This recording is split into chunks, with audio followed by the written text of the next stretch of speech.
Okay, I got that, I got that, I got that, I got that. Okay, oh, the bot. And got the bot up. Bot up and running.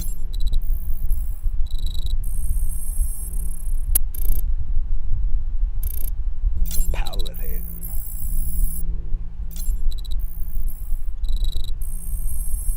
Bum, bum, bum, bum, bum, bum, bum, bum, bum,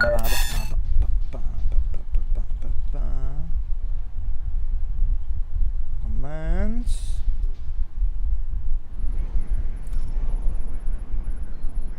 Okay, the bot is up and running.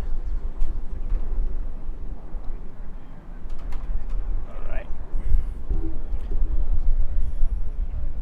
Okay, so let me pull up Splinter Cell Blacklist mission list, because I still don't remember what the order is. We're on the last 3, I believe, right? We did Cuba, we did Yucatan. American Fuel, I believe, is the one that's next. Oh, wait, hold up.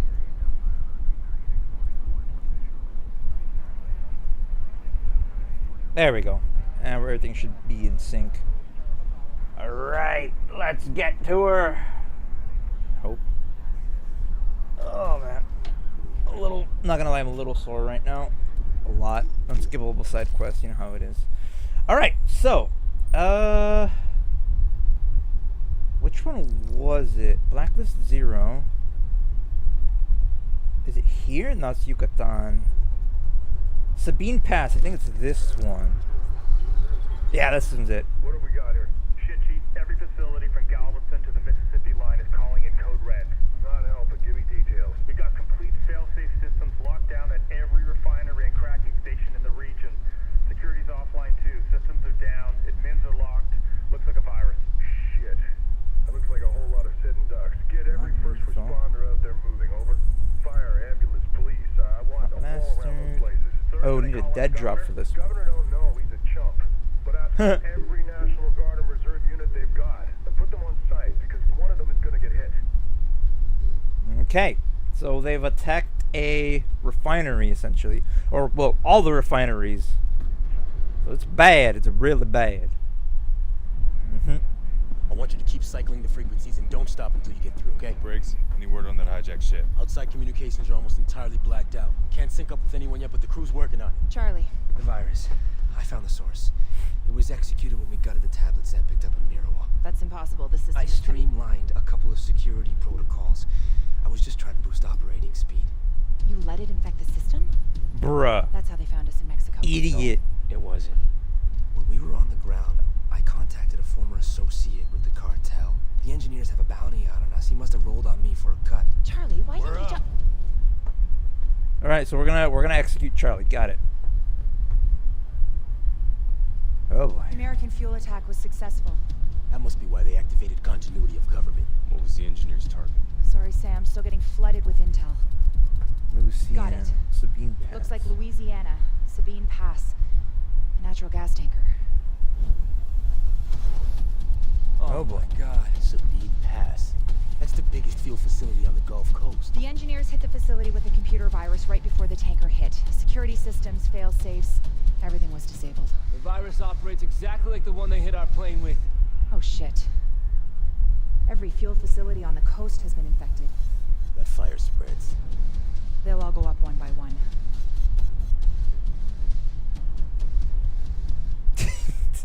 I hate the stupid look that he has.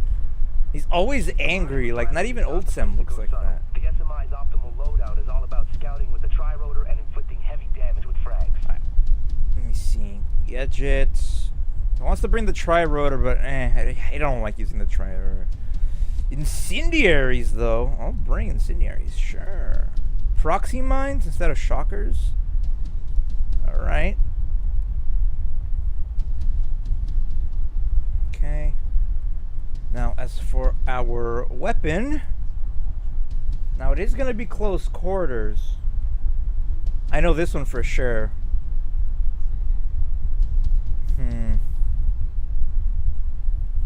You know what? I'm gonna go a little bit out of the way, and I'm gonna bring the a Sask 12. Let's see, what do I have on this one? Red dot, hollow. Equip, flechettes and slugs.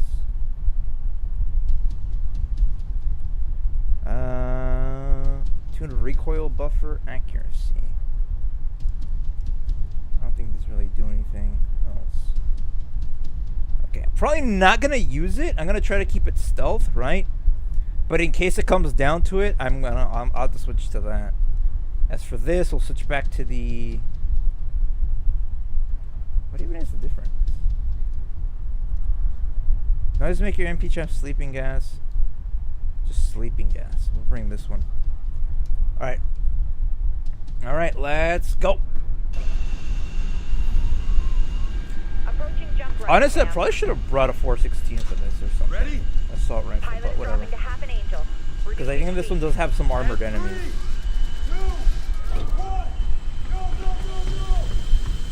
Oh man. Grim, Sam's away. Copy. Here we go. So all this happened because Charlie left the door open, essentially. What an idiot.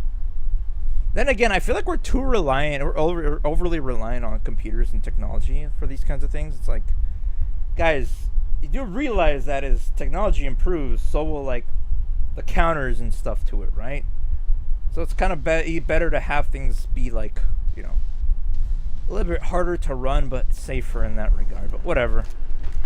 Grim, I'm on the ground, headed towards a down chopper. Sabine Pass, Louisiana. The fields look like they're taking heavy ground fire. Engineers? Affirmative. They're pinned down. Not sure how long they'll hold out. Cancel it. Okay. How do I? Okay. Let me look at this thing. Oof. Alright. I'm gonna keep the pistol. How do I run again? Is it A? Yeah. Okay.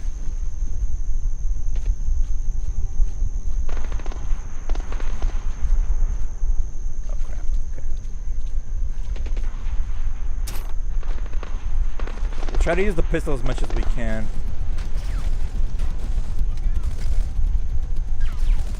Friendly! Blade! Chaos! Chaos. How do you know the countersign? You're not gonna pull the trigger. Stop pointing that thing at me. I'm here to help. Who said we needed help? National Guard. Where did you come from? Off the books.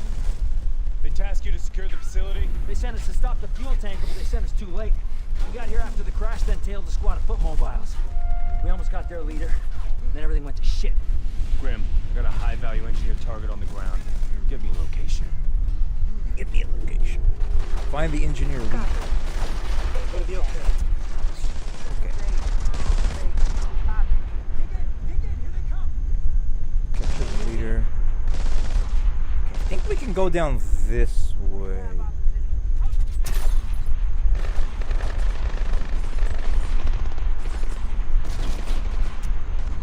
Keep moving toward the main facility, Sam. Okay, that guy's armored, that guy's armored, and that guy's armored. So they all have helmets, essentially. No, no, no, no, no! Get him! Of course they spotted me. I don't get how they spot you so fast. Like, I get that they had the, that he had, like, you know, goggles, but, like, really? Okay, let me see if I can go this way.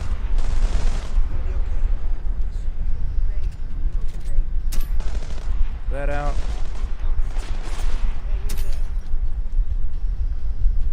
Like, I don't think this would play by the same rules as like some of the other games. Okay. 1, Keep moving toward the 2. main facility, Sam.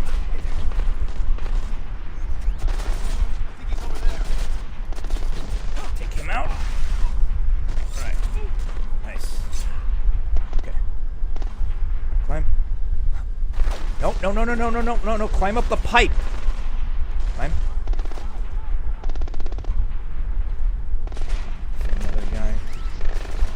We're hearing small arms fire in the terminal, Sam. Suggest you move that way.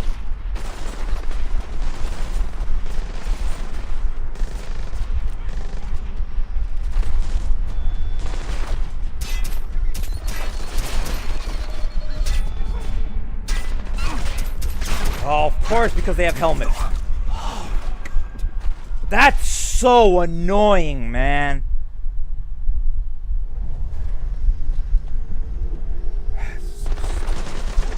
This is the one thing I don't like that they did. Like, I get it, it's a little bit more realistic, right? But, like, at least give me some way to counter that, right? The sniper rifle seemed to have worked, like, half of the time. 1, 2, 3. And there's that guy all the way in the back. Moving toward the main facility, Sam. Okay, take him out. Okay. Stop! Why is he climbing out, man? I'm up.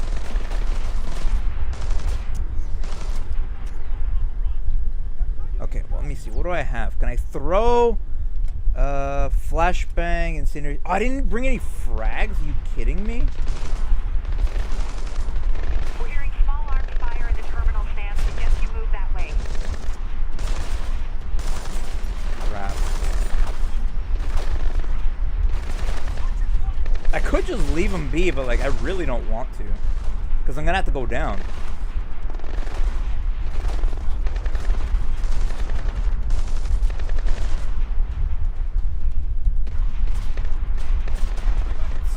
Throw a grenade at that guy. Time isn't on your side. You have to push through.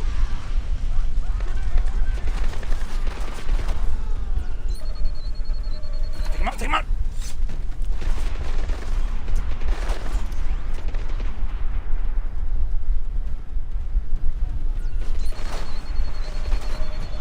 Oh, come on! How did he spot me? Is something wrong? You have to move. Shut up, Grim!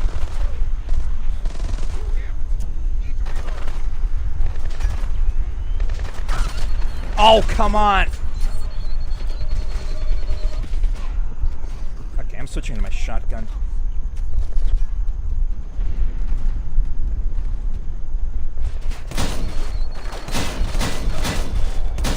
There we go.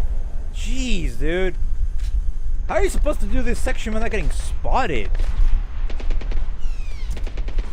I think they're just shooting at nothing now.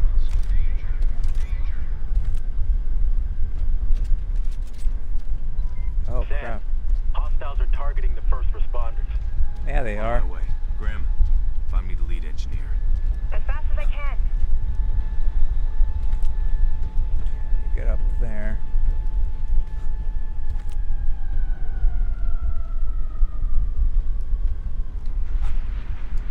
Okay. Hoping to do that first part stealthy. That part's always hard. I'm seeing a lot of hostiles up ahead.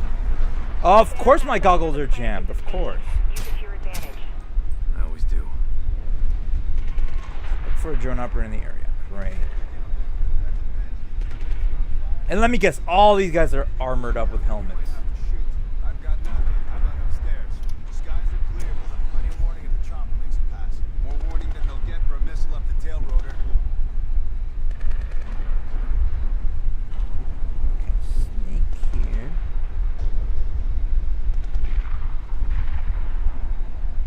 Where's the... That guy's got armor.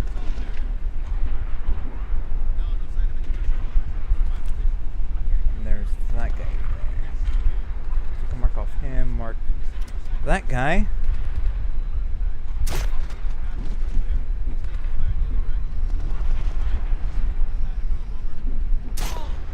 Okay.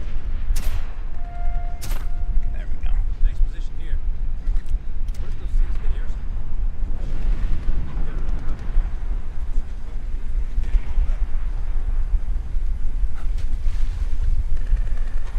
I'm gonna try to take out the guy with the armor, with the helmet, with a drop down. There we go. There we go. Nice. What the hell's going on over there? You telling me our guys getting held up with fire?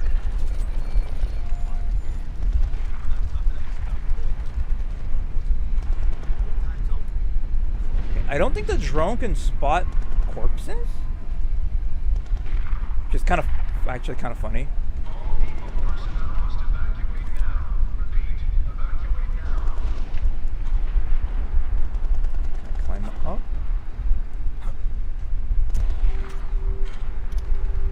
guy? Ah, I see the drone operator. He's there. He is.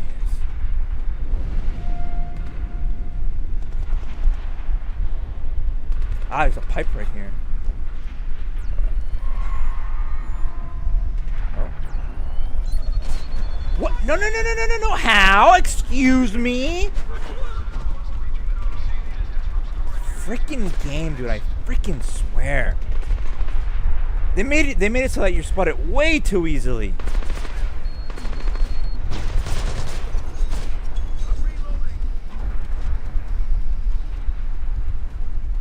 Like, oh yeah, let's make a stealth game where you can get spotted instantly because the enemies are just as elite as you are, it seems. Out of marks. Just gonna drop that there.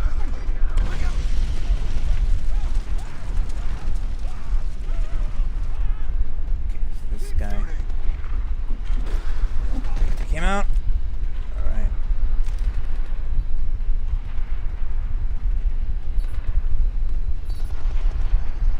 Idiot.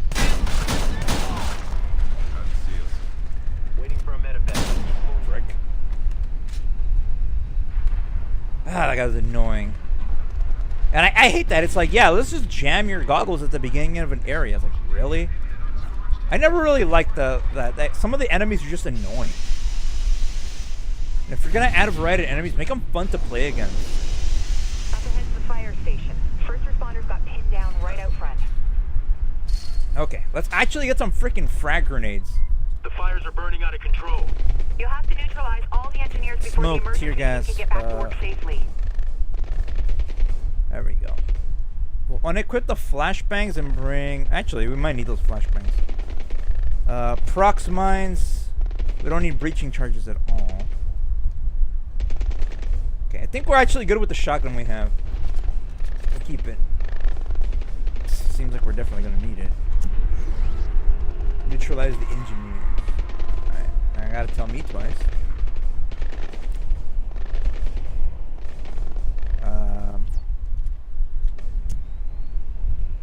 I can't see balls, dude. And the night vision sucks. The night vision sucks in this one too. Compared to like the other games.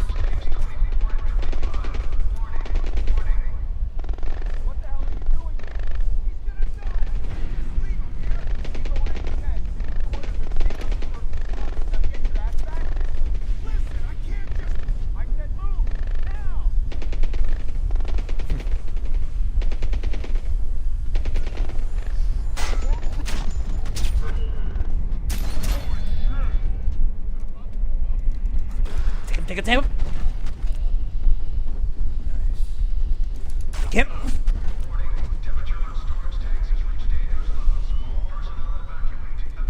Take him. Take.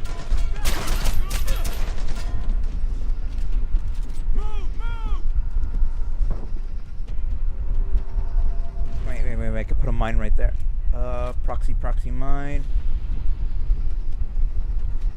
Drop that there.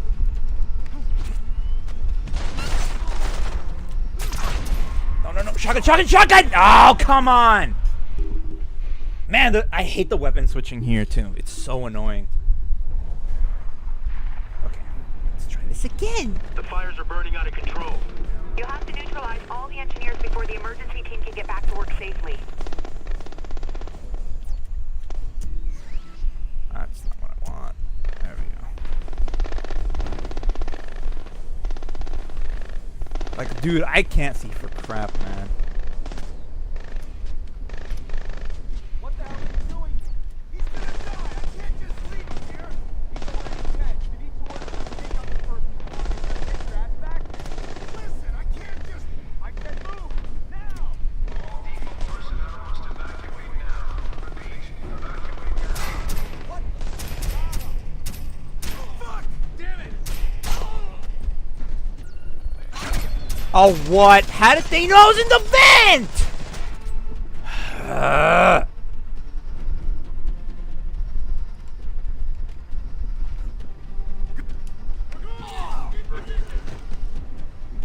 Oh, great. Now they know I'm here.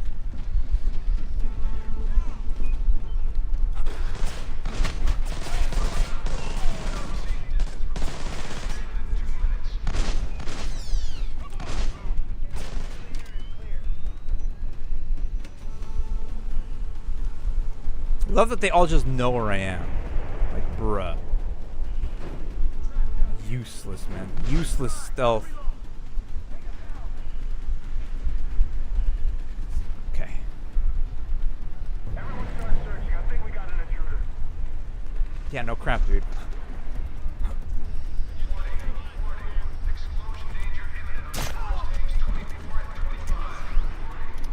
Oh, there's another juggernaut. Great. And there's the third guy.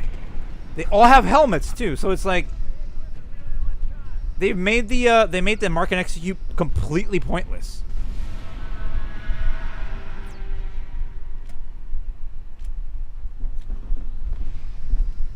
Hey, somebody come help me.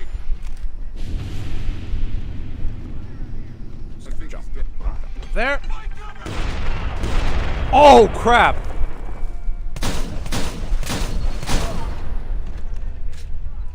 Sam, sit rep. That was Area close. around the fire station's clear. You? Still hunting the lead engineer. Gobbled. Posted. Well, I mean, at least we're using the combat style a little more than normal. Jeez. That was terrible.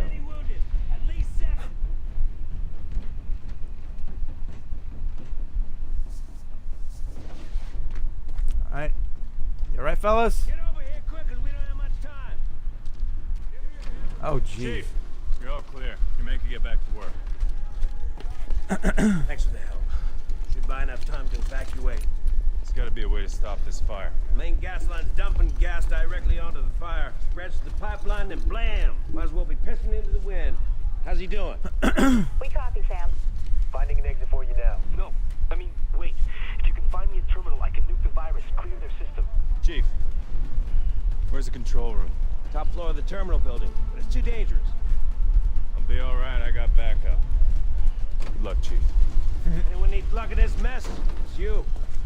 If you can make Alright. the run to the terminal Throw the building, Sam, suppressions. Charlie can shut the flow of gas down.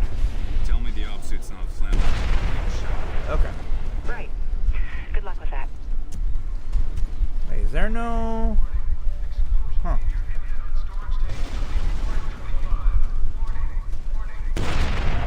Oh, jeez. Climb.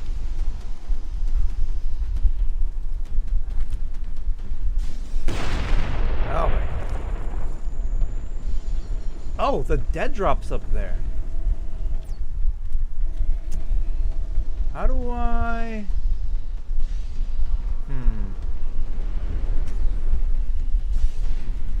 There's got to be a way to get up there, right?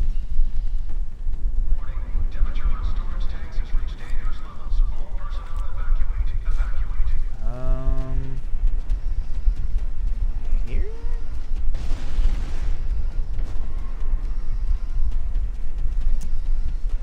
How am I supposed to reach that?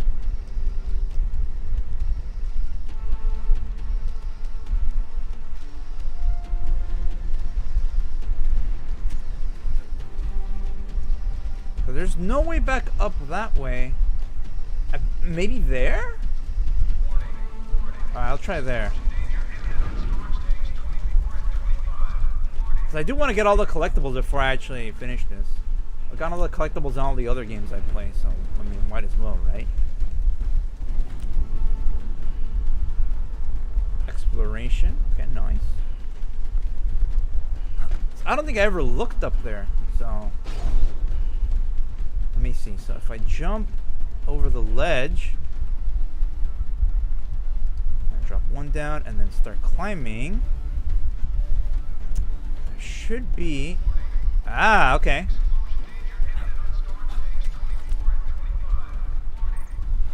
There we go. All right, collect that. Nice. $10,000.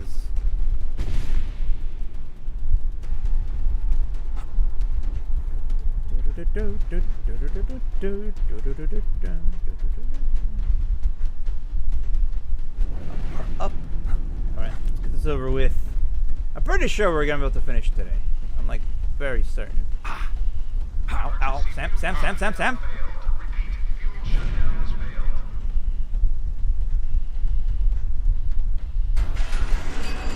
Whoa.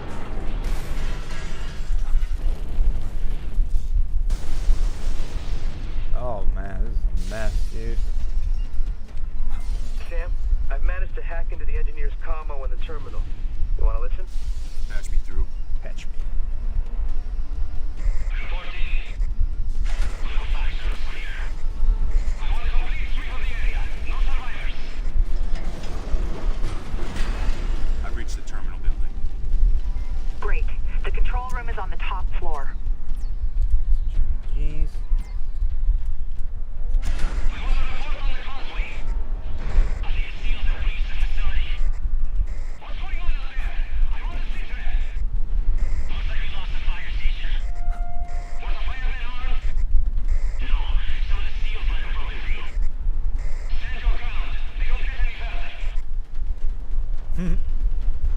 I hate these games.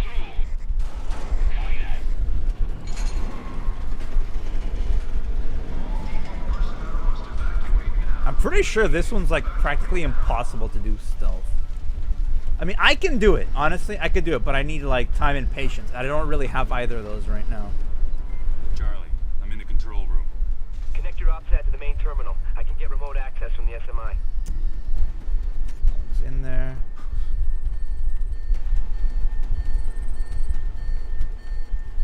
Alright. Hang on. System's offline. Yes. All right, I got it. Okay. Pulled it off, Charlie.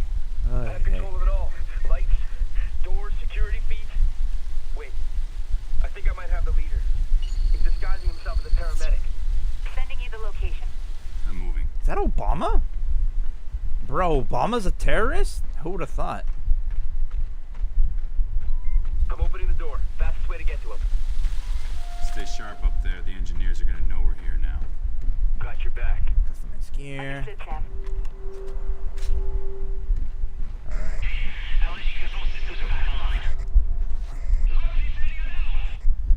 Lock this area down. There we go. Oh, it's all juggernauts. Oh, you're kidding me.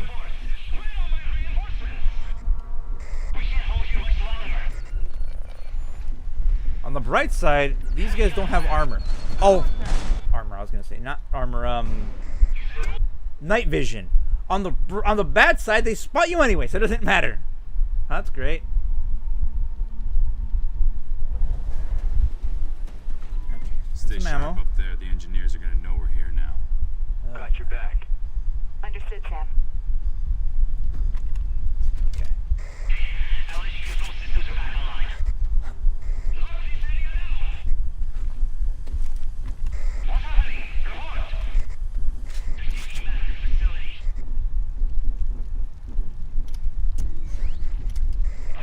Four guys.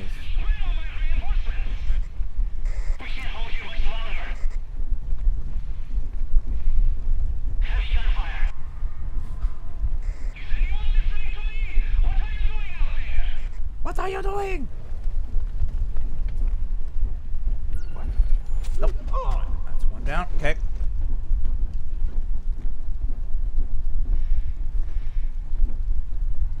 Wait for him. There's the fourth down.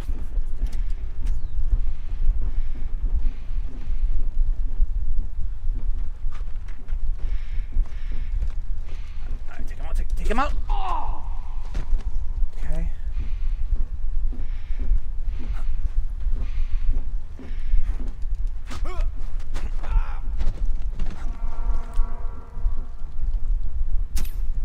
Oh, what?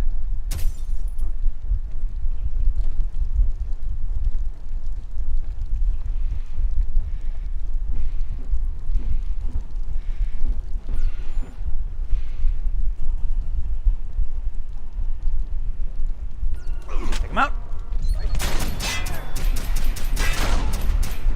Wow, I could have had them all, but so for some reason you can't take them out from the front like that. Great. No stealth for me, I guess. The ground level if you can, Sam. You're right on top of the leader.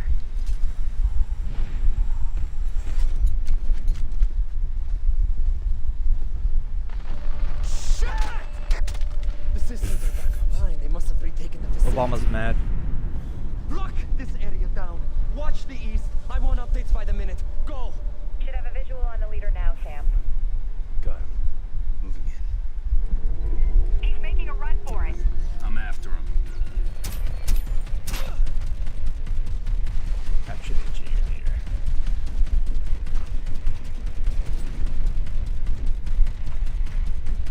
Do not let the leader escape. Don't let anyone pass. Sam, I can close the gate ahead of you and seal off the engine.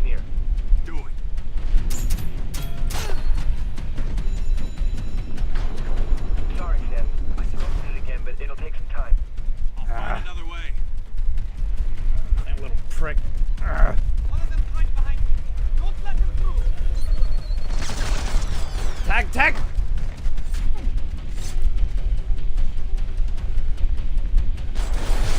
Ah, scrub! I need you to. Got it.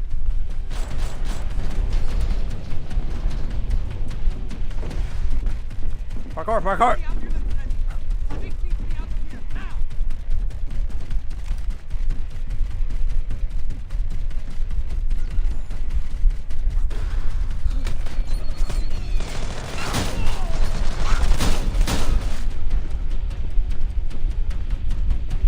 Alright, come on, come on, come on. They're escaping in an ambulance. Get the UAV up and track it. I could shoot him. Hang on. I got this. All right, hang on. I'm gonna raise the gate.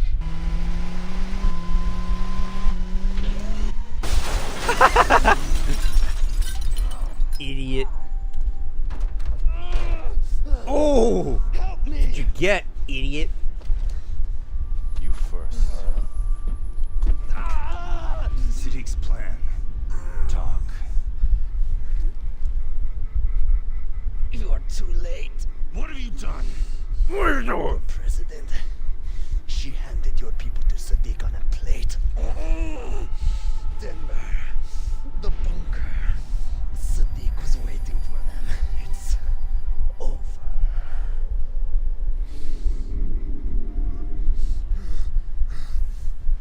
No.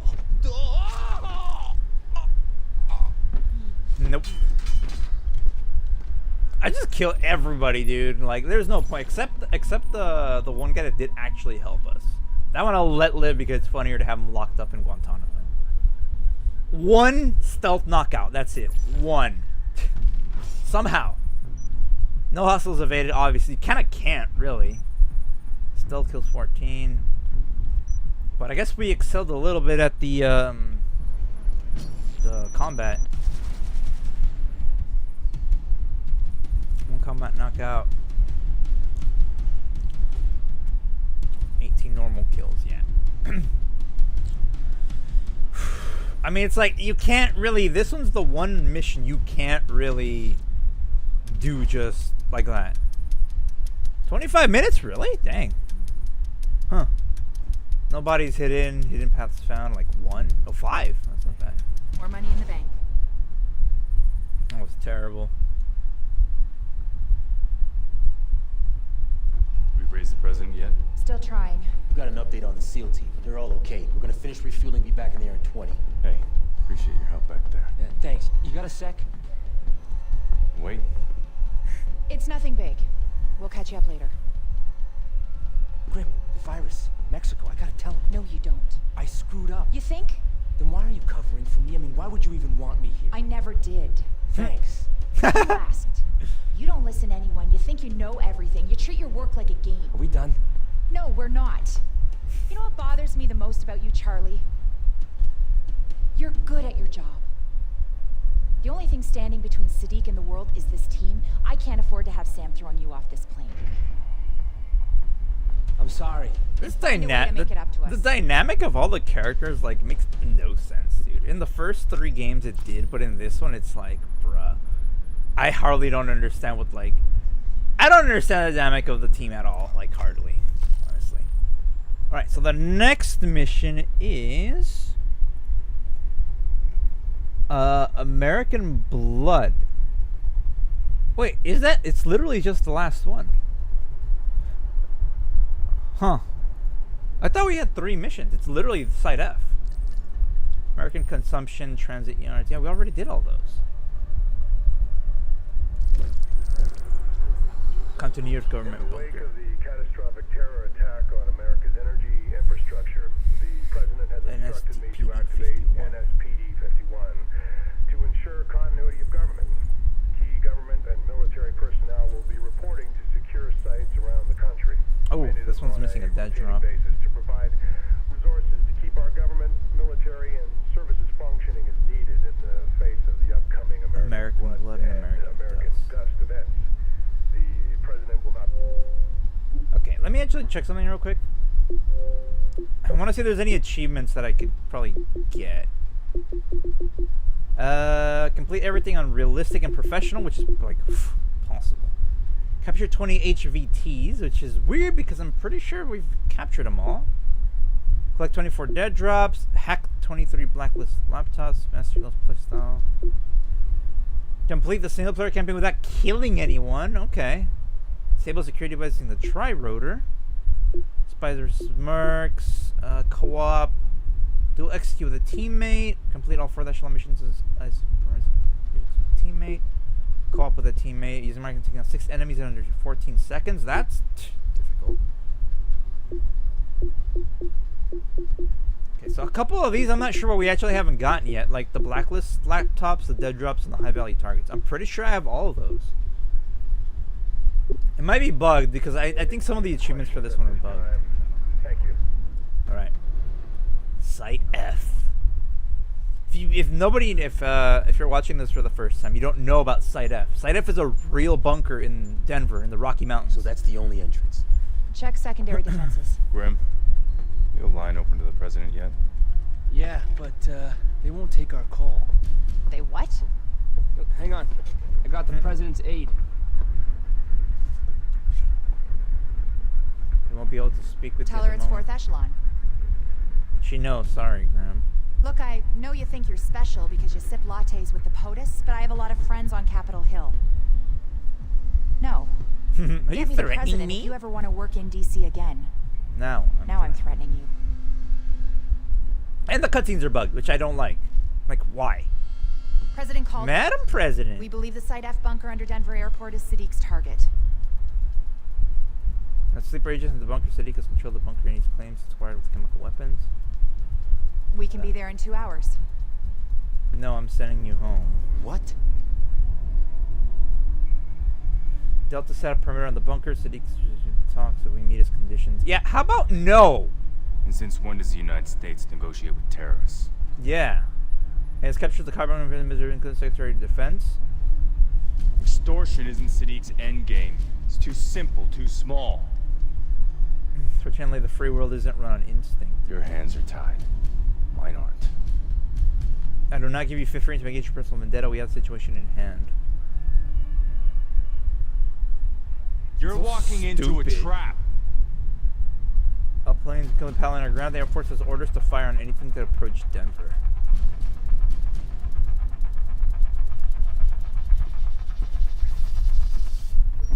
We have to get to Denver and take Sadiq out. I can't do this on my own. That's so stupid, dude. Leave it, leave it. She's probably the first woman president we have, and she immediately gives in. Go for Denver. Go for Denver. Nobody cares about you, Briggs. Go for Denver. Ding, fish-eyed face. What are our chances against Denver's anti-aircraft defenses? They're getting heavy snow. We'll use it for cover and spin in steep on approach. I'll need Charlie's help with countermeasures. Sure, Grim. Whatever you need. What? Repeat that. Sam, the pilot's refusing to fly to Denver. Relieve him of duty. Bring Coleman up. You're outnumbered and outgunned. And losing the hostages is not an option. Your best chance Gas of grenades success and the comes from tri-rotor. gas grenades and the tri-rotor. Good luck. Okay, I'll bring the sleeping gas. I'll bring the proxy shocker. Okay, we'll keep the frags and explosives just in case. Generates administration your lights and electronics. We'll equip the EMP because I don't know if the EMP affects enemy gadgets, but we'll keep it anyways. Okay. Pistol. Oh, I never bought the D50. I'll buy the D50. Why not? Keep the 5.7 on us, of course. Alternate weapon. At the beginning, I think I'm gonna need the sniper rifle, the SR-25, because there are snipers on the ground. So I will take that, but also just over to the honey badger when we're inside. Other than that, we are pretty good. All right, let's go. Coburn, what's our status? IFF has lit us up like a Christmas tree. Just get us on the ground. Man, the paladin looks like a whale. Getting real close. It's not the same without the actual, like, voice lines, dude. It's dumb. There's control area, this is environmental communication, defense systems. I tweaked the engineer virus and make copies of the flash drives I gave you, plug into a system, the bunker will lock down. I'll also have lead on Sadiq's real target. The system's totally self-contained except for one thing. All key materials is backed up to the bunker. That's what Sadiq's after. We're trying to get word to the president. To get moderated traffic, we do this silent. Buckle up, kids, we're under their radar. Gonna get us killed. Lights out. I'm dropping the gear.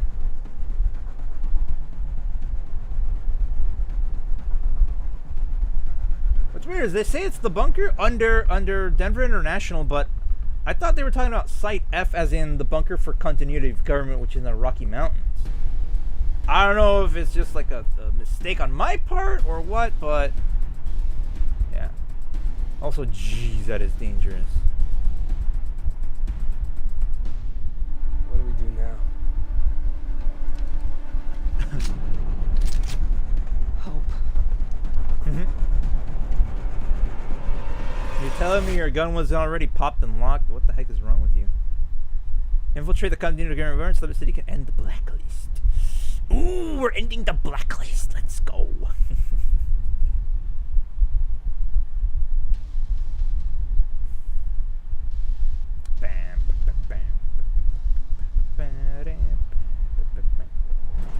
Alright, here we go. Denver International, Site F. Okay. Mark turn. Okay, let me... Okay. Hey, it's Charlie. Listen, Delta's boarding the plane, and I don't have long. You need to head for the one fake sniper. weather station. It handles the bunker's climate control. It's two Find a way to snipers. cut through the vent, and you'll be inside the bunker. Then plug in those 3 flash drives I gave you. Get the virus into their systems. There's the third After that, sniper. you gotta get into the crawl space under the war room. You can activate the lockdown sequence from there. Hey guys, not armed. I'm a civilian, not armed.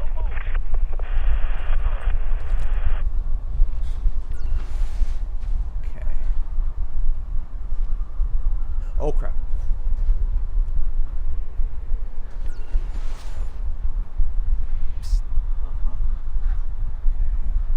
I don't think they have dogs. I hope they don't have dogs.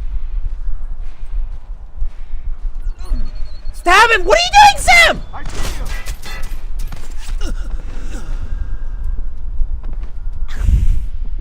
you. It literally didn't even give me the option to stab him. Are you kidding me? Is it because he was from the front? Or like, what the heck, man? I swear this game is so inconsistent. Charlie, listen, Delta's boarding the plane, and I don't have long. You need to head for the fake weather station. It handles the bunker's climate control. Find a way to cut through the vent, and you'll be inside the bunker. Then plug in those 3 flash drives I gave you. Get the virus into their systems. After that, you gotta get into the crawl space under the war room. You can activate the lockdown sequence from there. Hey guys, not armed. I'm a civilian, not armed.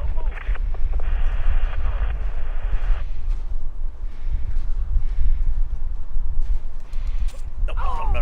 You are not gonna spot me, dude. Oh, it's the wind that sounds like a dog.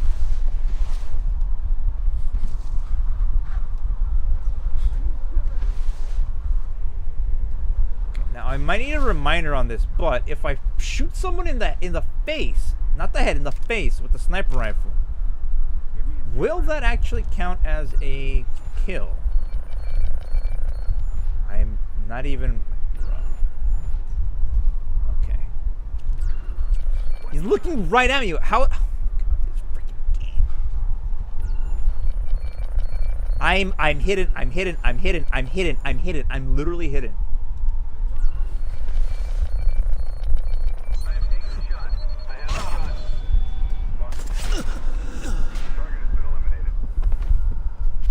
This is the one thing I don't like about this game. Is you will just get spotted for no reason. I'm behind cover and whatnot, and somehow I'm still getting spotted. Hey, it's Charlie. This is Delta's boarding freaking the plane, game, and I don't man. have long. need to head for the fake weather station. It handles the bunker's climate control. Find a way to cut through the vent and you'll be inside the bunker. Then plug in those 3 flash drives I gave you. Get the virus into their systems. That went right through his face. You gotta get into the crawl space under the war room. You can activate the lockdown sequence from there. Hey guys, not armed. I'm a civilian, not armed.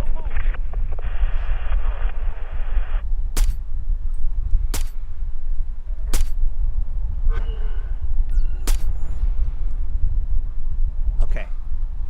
Got all the snipers. Somehow. It's so inconsistent on how armor values work in this game, but yeah, that's like that was the hardest part about this part, I'm pretty sure. The actual infiltration part, not so much. I mean, if there were any enemies, I don't know where all the enemies are. They just kind of left the doors open. Where's the Juggernaut?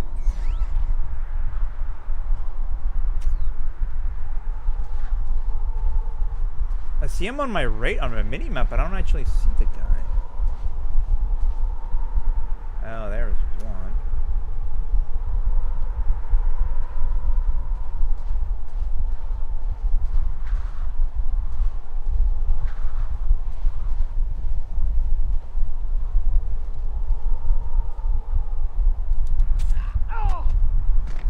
Okay. Let's move this guy out of the way, actually.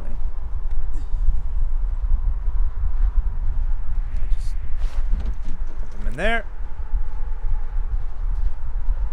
Right now, it says there's a bunch of guys inside. Or are they under?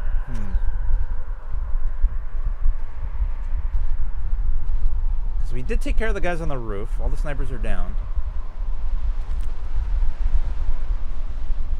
Huh. Could drop in through here. Okay. This is not penetrating through that, so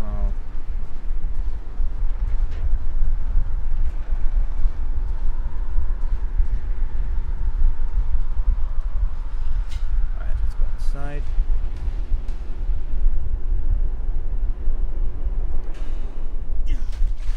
Ow. That's water. One. There's no cover out there anywhere. This weather, anybody coming out, it doesn't need cover. There are thermal scopes looking at this. We had the results, we know what we don't. Just relax. There's plenty of warning if the government makes a move. I hope so. I don't like playing someone up with light. Okay. I only see 3 guys, but I see a 4th ping on the radar.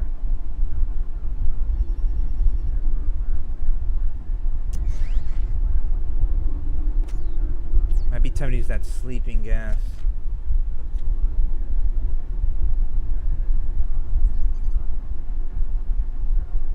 No, wait, hold up.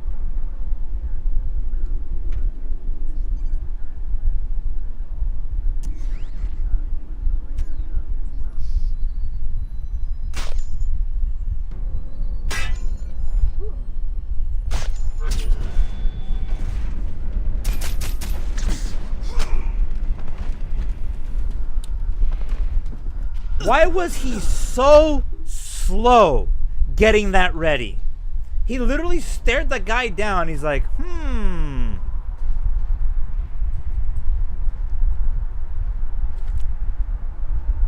swear, Sam's such an idiot in this one, dude.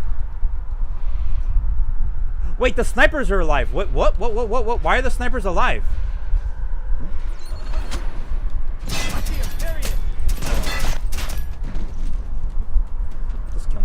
Just freaking kill me. Why are the snipers alive? I shot them all. Now the game's claiming that I didn't? Oh my god, dude, so inconsistent.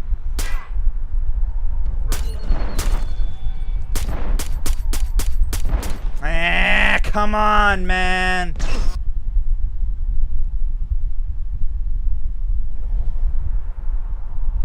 Can I not shoot through his freaking face visor?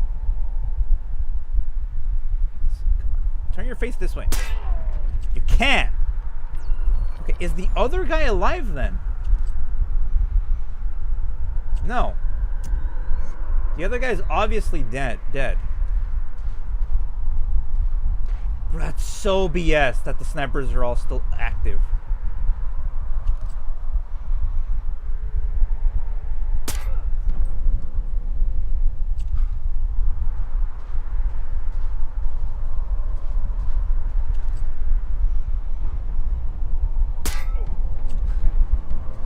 As long as you shoot them in a specific spot, they'll die.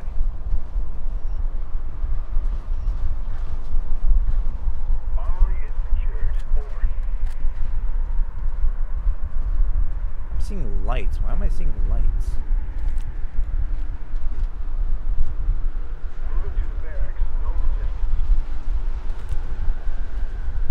There's the last guy.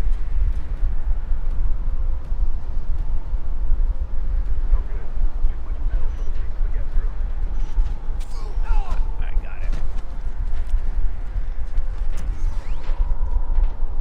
Oh, it's a camera that they have out there. That's what that is. It sounded like a dog whimpering. Any exits or entry points? No. Guess our best bet is to just go down here.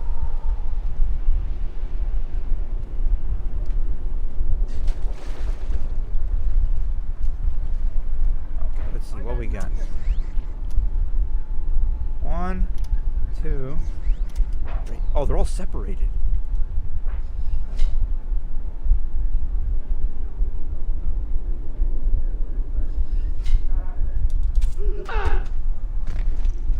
He's down. Since they're separated, we can take them all out. Okay, last guy for some reason went all the way out there. Got him. Alright. Sweet. Alright, let's get this thing. Disable the thing. Alright. Enter the shack via the disabled fan.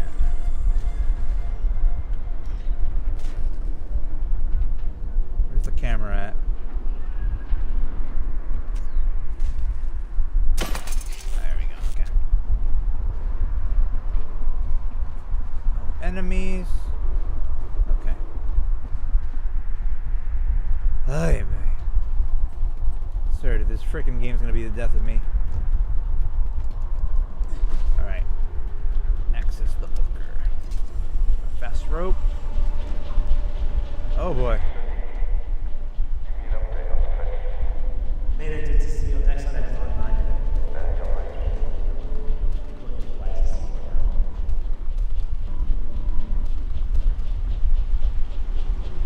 These are gonna get me. Dang it. Okay.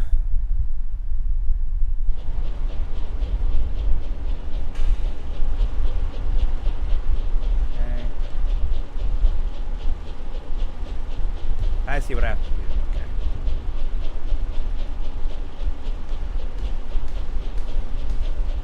It's just a stupid system, to be fair. Okay, go, go, go, go, go. Shimmy, shimmy, shimmy. Wait for the laser.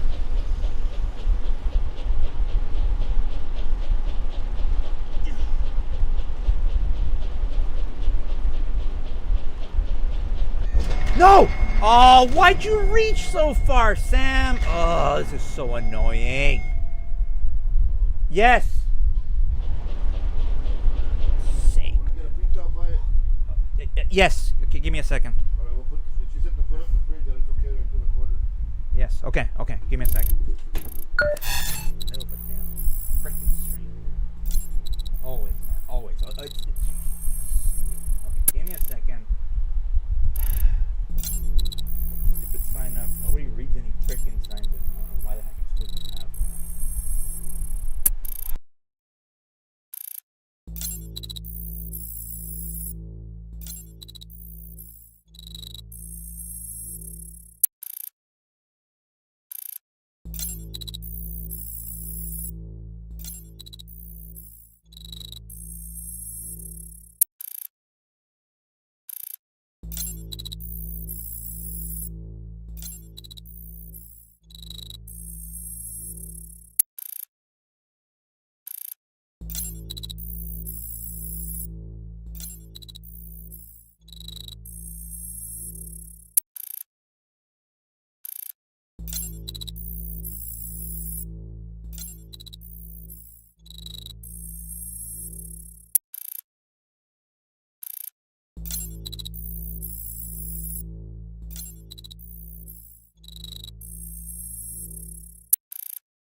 Thankfully.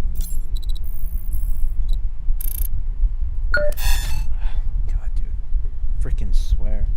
The only person, I'm the only VTuber, dude, that gets interrupted in the middle of a stream to order freaking food. Okay, where the heck was I? Oh, right, I failed this.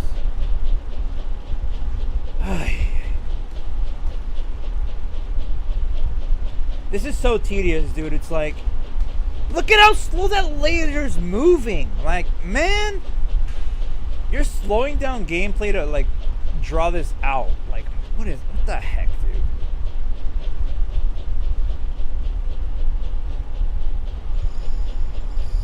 Then I have to wait for it to come back. Then I have to wait for it to go forward. Ugh, it's so annoying. Don't slow down gameplay like this, dude. Okay. Jeez.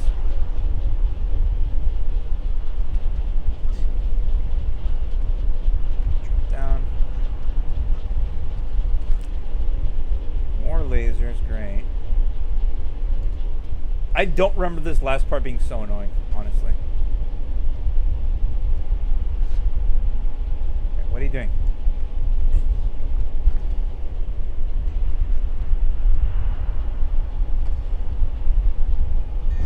No, no, no, no, no! It's so hard to see where the frickin' lasers are, dude.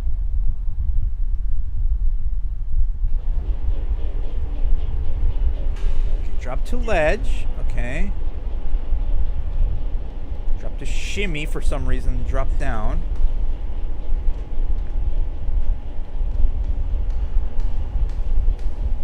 Okay, okay, okay, okay. That laser's gonna get me. It's gonna get me. It's gonna get me. So annoying. I hate this. Drop down, Sam. Drop down. Switch sides. Okay. Up, up, up. No, no, no, no, no. Oh. This is the true spy experience right here. No, no, climb up, climb up, climb up. No, no, no! I hate this. I hate this so much. Maybe this section was so bad that that's why, like, I locked it out of my memory of this game. Go here, boom. Go here, switch sides. Climb up. I need to get into that corner right there. That ladder.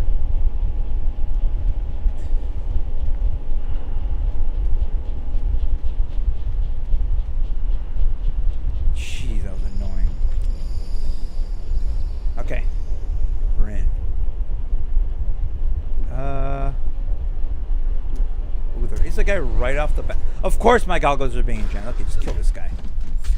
Alright. Nobody lives, everybody dies. That's the rules for this mission. I don't care who it is, everybody dies.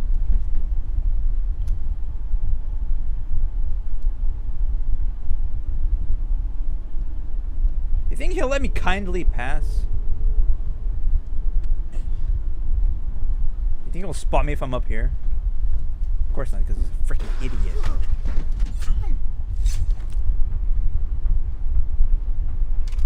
Is that a dude? No. A lot of laser grids. Okay, I need to change up my loadout.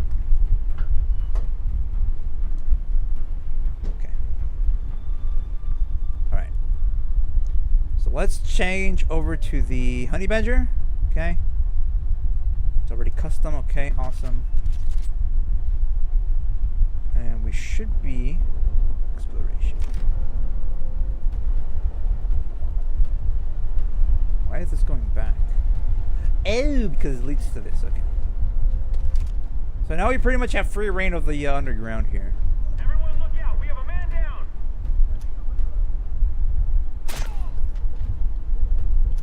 Now we have 2 men down. Okay. No, let me just turn the lights out. Shots fired. I think they came from over there. Great. They have the little freaking drones. Man, those are annoying.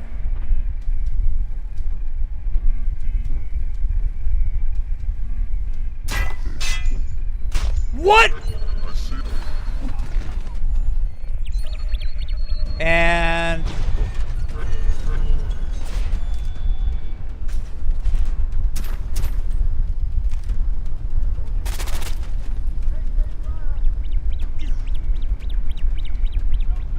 I hate those little drones so much.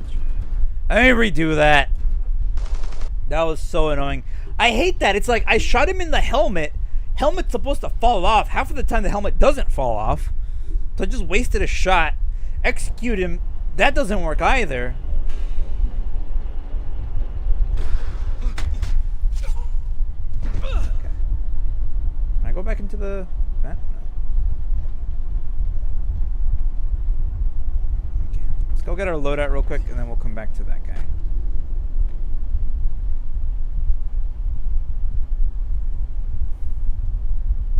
Exploration.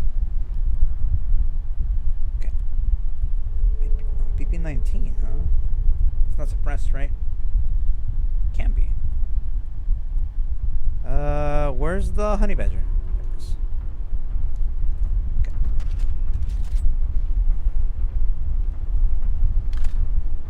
Okay. I feel like the best option of taking that guy was going through the pipe on the ceiling there. And it'll get us an execution point, which we need.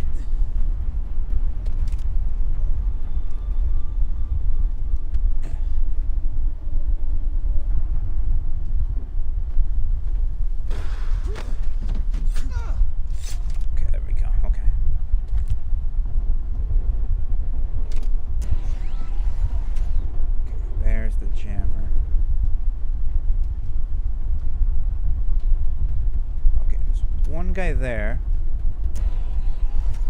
Just can't use that. It says there's two guys here.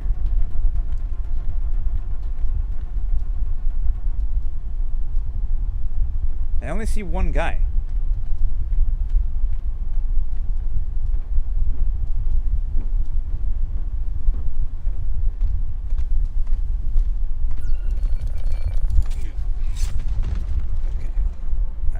Out of the way.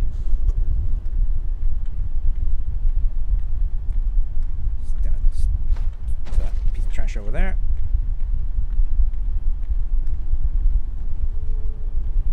Okay. He's not armored, even though he looks armored.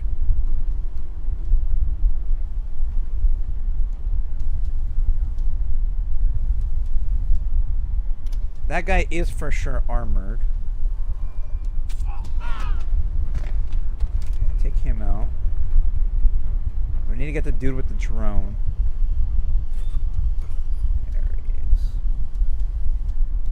he is. Okay, he's down. Light switch? Where? Okay.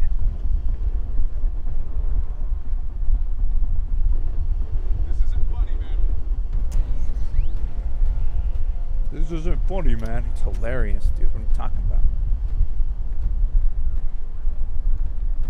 Alright, he's coming in.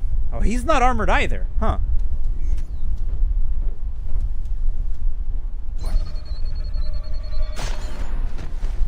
That was a very interesting shot.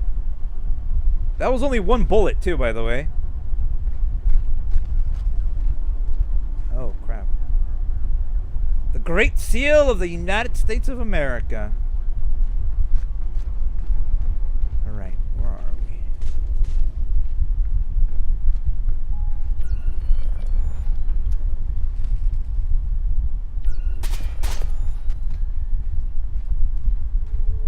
Okay.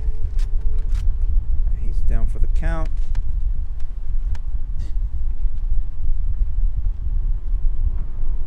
Ah, there's a dead drop. Throw that piece of trash over there. Okay, how do we get to that dead drop? Gator America! Yeah, that's right. That's right. Alright, what's up here? I'll take out this light.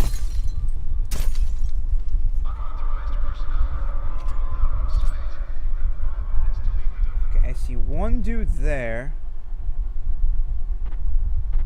Wait, where'd he go? Thought I saw a guy in that window. Oh, it's a laser. Okay. Now, where's that dead drop? Ah, there's a dude down there. A couple of dudes, actually. I wonder if I drop a grenade down there, I'll take them all out. Wow, that was that was amazing, dude. Okay, because there's a pipe here.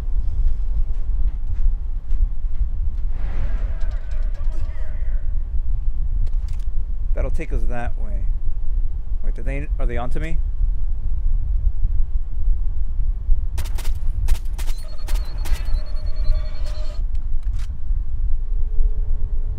Drop that mag all the way down there. Okay, I do want to get to that dead drop though. I'm not sure how to get to it though. Alright. Let's just try going this way, I guess.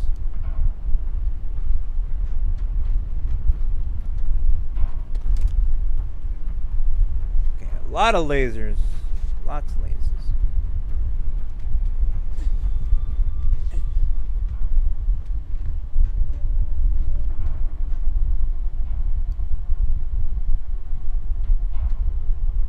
Drop down? Can't drop down.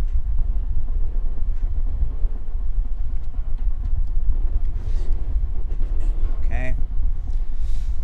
I've been seeing lots of Wordle shenanigans lately. Oh, on the server? Yeah. I told Trench to play Wordle, and he's been playing it every day with me. We've gotten pretty good at it, I guess. Hack the network port. Right, that disables all... nothing. Laser's still active.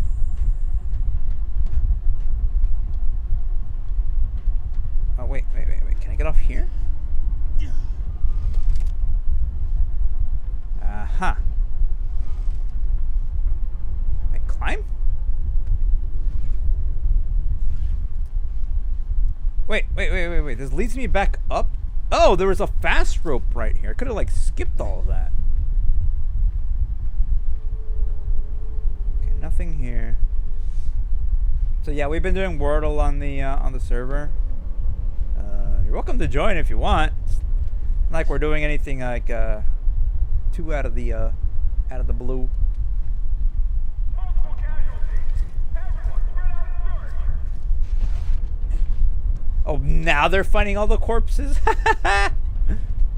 That's funny, dude. That is so funny. All right, how the heck do I go down?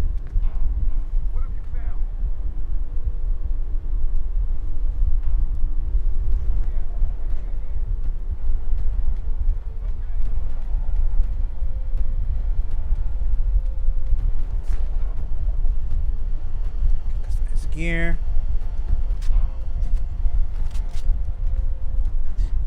Okay. I probably shouldn't have done that because that might have alerted a bunch of enemies. Because there's 1, 2, 3, and they're all armored up. 4 with that guy. They're all armored up, dude.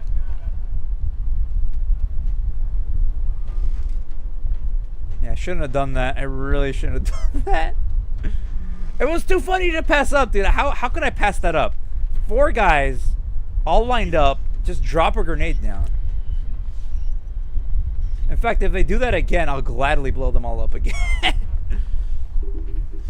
No regrets. I'd do it again in a heartbeat. But now there's a lot of guys.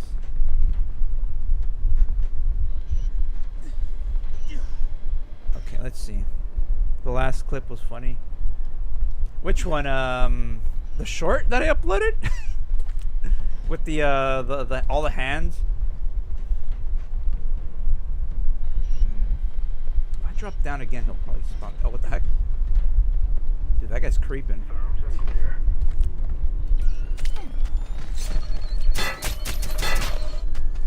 Okay, he's down. Switch over to that.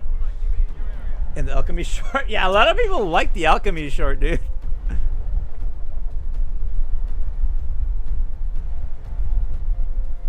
I got men down. Everyone, look for intruders. Crap. Alright, he's gonna come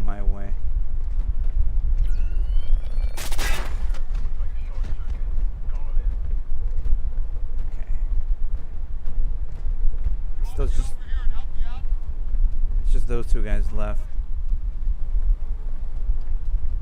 I hear a 3rd guy, but I don't see him.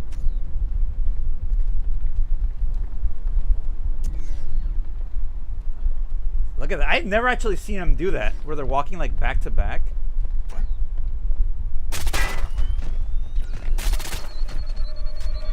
Not like it really helped them though. Oh, there he is.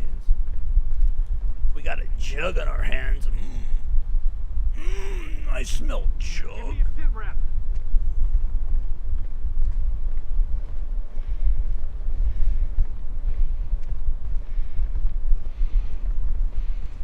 I need a sit rep. Alright. And I see another guy. Another jug. What the heck? Why are there so many enemies in this one section? Conference room is clear. Over. I'll just take him out normally.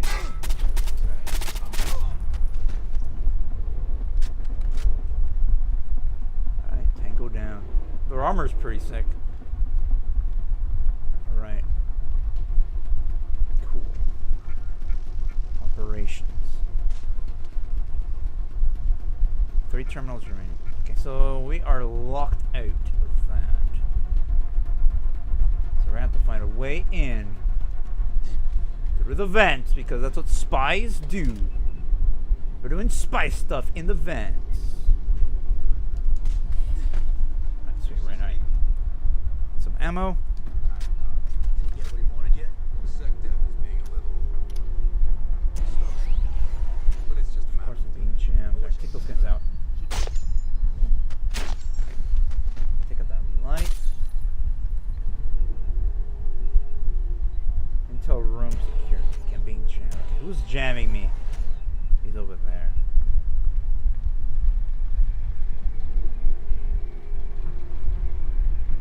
The little cart. Great.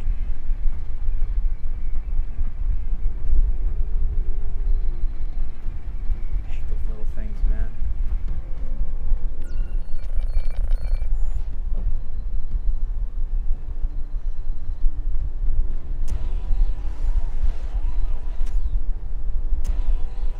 in there. I see multiple bodies. Everyone spread out and search. Ah, crap. Anybody got anything?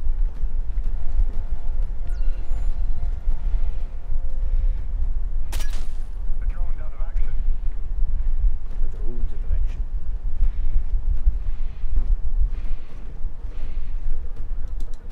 Alright, he's down. Heavy infantry. Nice. Okay, we need to take out the drone operator though before Check the prisoner count. we go anywhere else, because we need the vision. All clear. I'm moving on.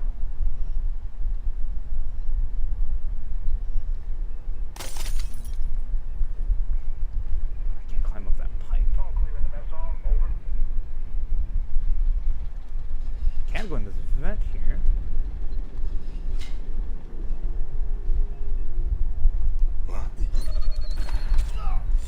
No sign. I'll keep looking. Alright, took him down. Alright. Login. Alright, nice. Exterior combo is offline. Repeat, offline. That's one down.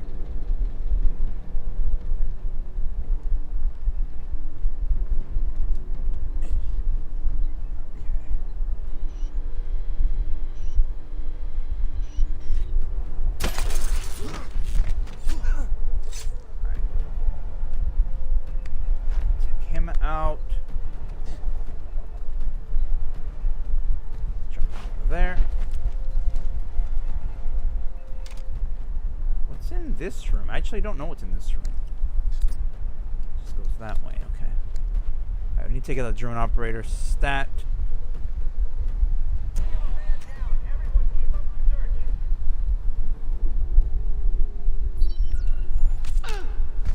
It's down, okay. Got his little drone thing. The press room, cut the ventilation.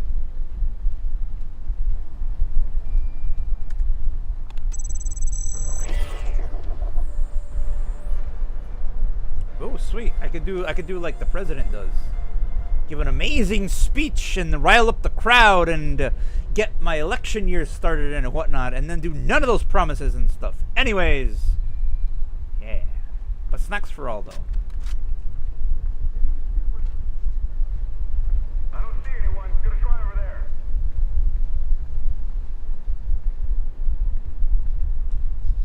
Let me see if I can see the facility. President Bucky 2028, let's go! Exploration. You know I make a damn good president for sure. I am infallible.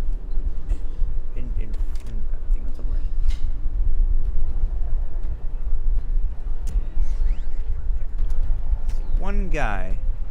Confirm that all air traffic is grounded. Over. All air traffic is grounded. Over. Exploration. Roger that. Combo's cut.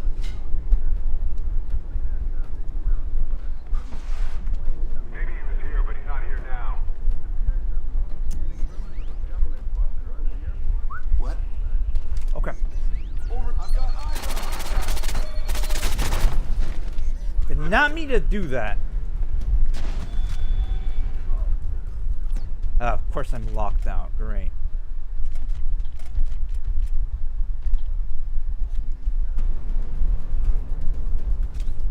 Okay, drop that there. Hack this. Let's get this over with.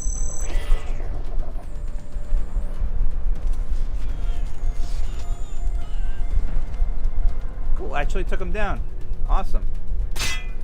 You don't get to live.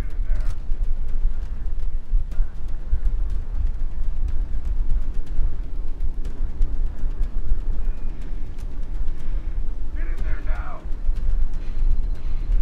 Uh-huh. They're all coming in, huh?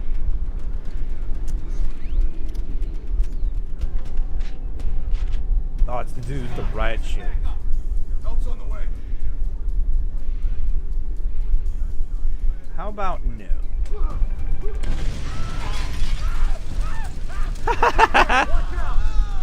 Hey, watch out, he says his buddy's on fire.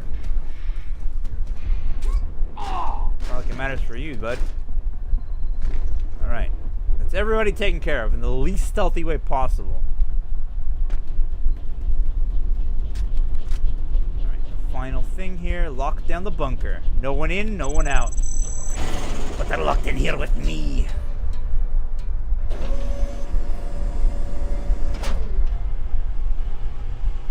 Great. Sam, Briggs, it's Grim. We're back up. Someone in the bunker is trying to access the Secretary of Defense's account. If Sadiq gets to the secure files, you have to stop him now. Whatever it takes. I got it. Whatever it takes. Freeze! Hold it right there. What the heck is he doing? Bro, if those were my terrorists, I would have immediately told them to gun him down. It's so dumb. Don't give me problems, give me solutions. Get me an update on the hostages. I hate Sadiq so much. So annoying. We both know that you will give us what we want. I'm not giving you access. You could destroy America. Start a world war. But I'm not interested in wars. I'm after the only weapon that matters anymore. Information. Cut off another finger. Relax. It's not your decision to make. The only thing you have to choose is how much it hurts before you do what you're asked. Screw you. You've got someone in the bunker. He's special forces.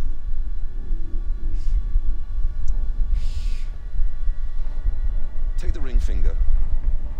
No, no, no, no, no!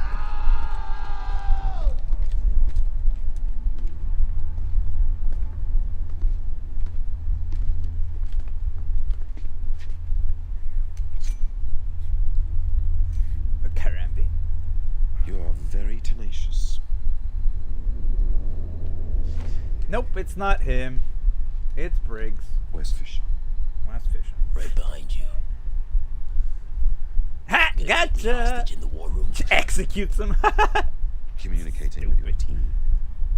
What do you take me for? Hold him still.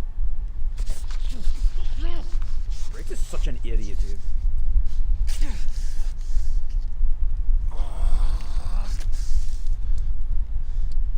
I was never one for subdermal radios. Ugh. Too invasive. I Just have like your that, huh? colleague, Mr. Fisher. Leave us to our work, and I'll see that he lives. Bring him. Fisher will never leave him behind. There's a reason he got captured. I'll show it in a bit, but like, that's just such a stupid move, dude. Oh God! Oh, please help me! What is wrong with you? He's going to bleed to death. I cut off his whole Pass that head. tourniquet. You freaking idiot.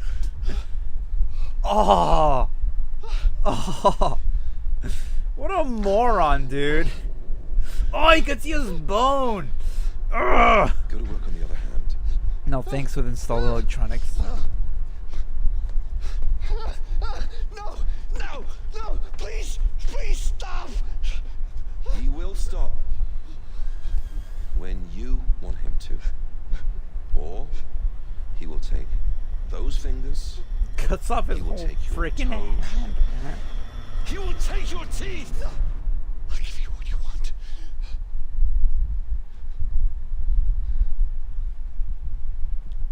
You could have saved yourself a hand.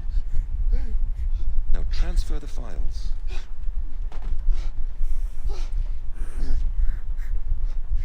Don't do it, old man. Don't do it. Can't. Dang bureaucrat. I'm so sorry.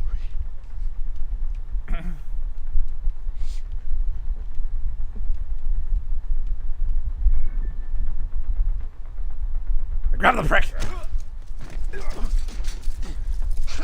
You have not thought this one through. No, not really. You are risk shooting him. Why? Because you're gonna kill him? We both know you don't have that in you. Briggs usually doesn't, but in this case, he kind of does. I'm sorry. That was the right move. No! No! I taunted him and he did it. That's when they should have shot Briggs dead right there, honestly.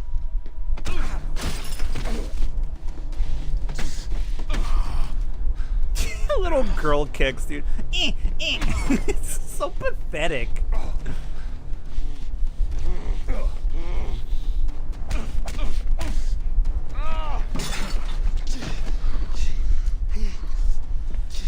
Taking us to your plane. Get him up.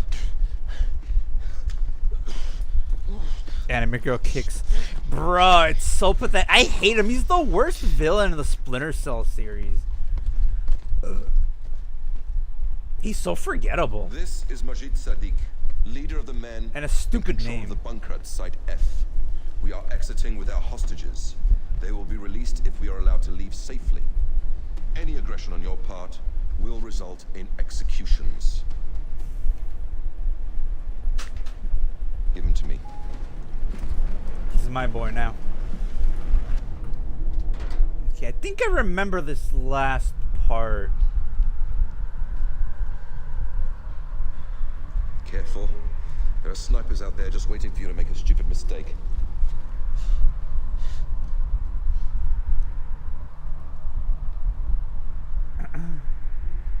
Oh, I wonder who this guy is. Idiot.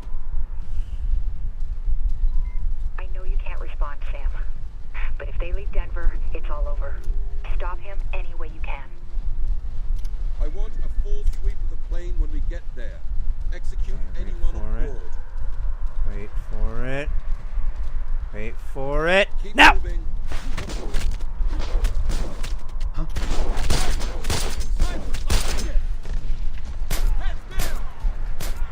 Nice. Alright. Good work, boys. Good work. Alright.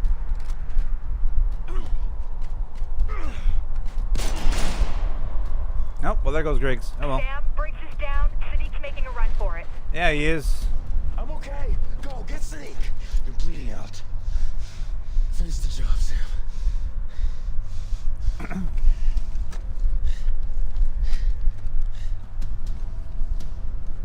Alright, here we go. City cannot reach the pallet. Grim, get Briggs a medic now. I'm going after City. Copy, we're on it. This ends here! We are just getting started! Just getting started. Shit. That stupid close-up, dude. Where are you? Oh, of course I'm out of ammo. Oh, it's such a freaking pain, man. Lights out, lights out, lights out.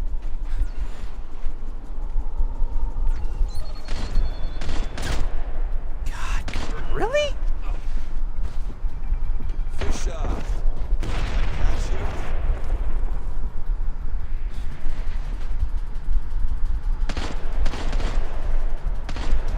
Come on now. Come on, lights out, lights out, lights out.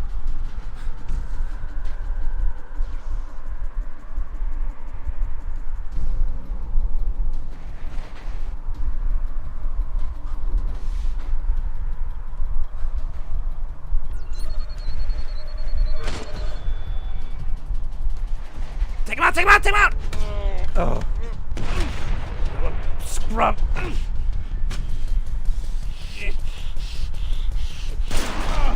Nice.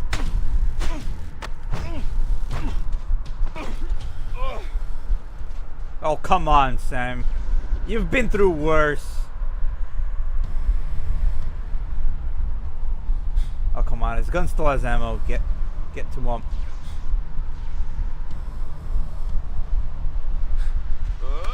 What the heck?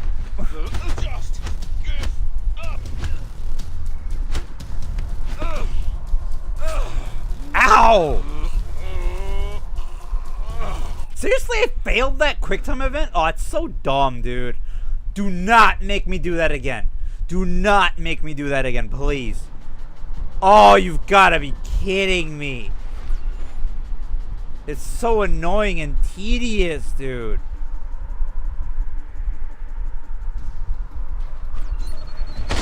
Oh, come on. This how you want it to end? Take him out, take him out! Fisher. That catch you? Fisher, now catch you.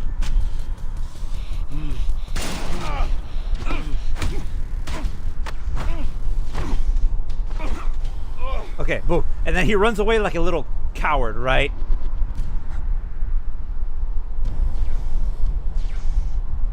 So he should be behind me somewhere, right?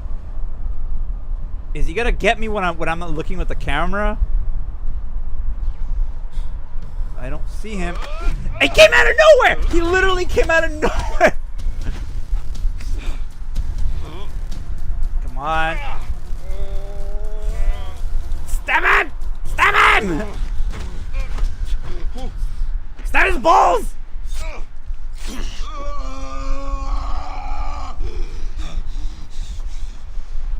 It's over.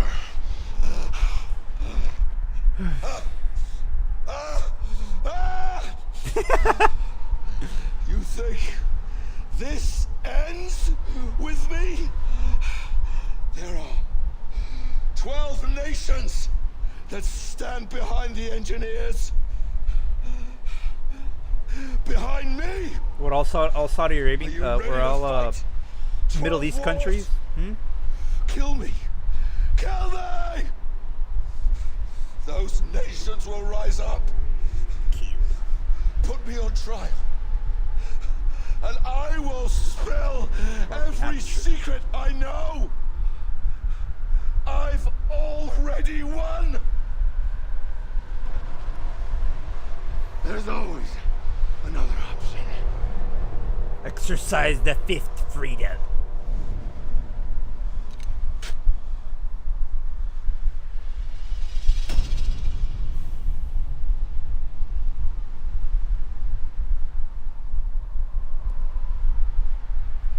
And he does nothing. Such a boring ending, dude. Like that. Hostiles undisturbed. Stealth knockouts none. No ghost. That was like completely unghosted. Panther though. 100% Panther. Look at that. 35 stealth kills. Somehow. I don't really know how that worked. Maybe because they kept spawning enemies in. That makes sense. An assault, obviously. 1 combat knockout.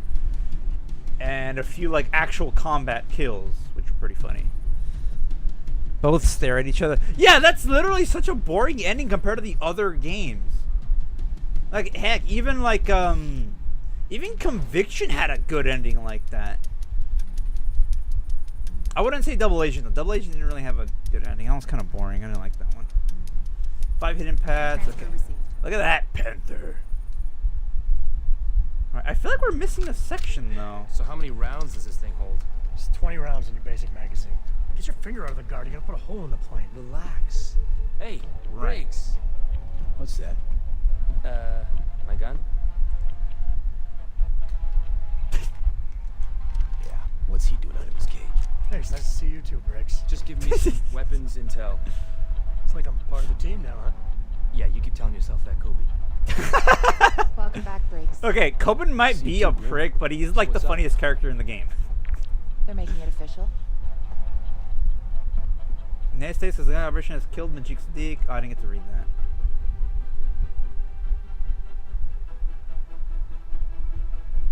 It's like, oh crap, you're still alive. First time I talked to a dead man. Who are you? Victor Costa. We're going to start from the top. We give thanks to the brave men and women who work tirelessly to bring these terrorists to justice. The world will never know their work. Their names will be lost to history. But their sacrifice will never be forgotten. Charlie boy. Rim. Fish face.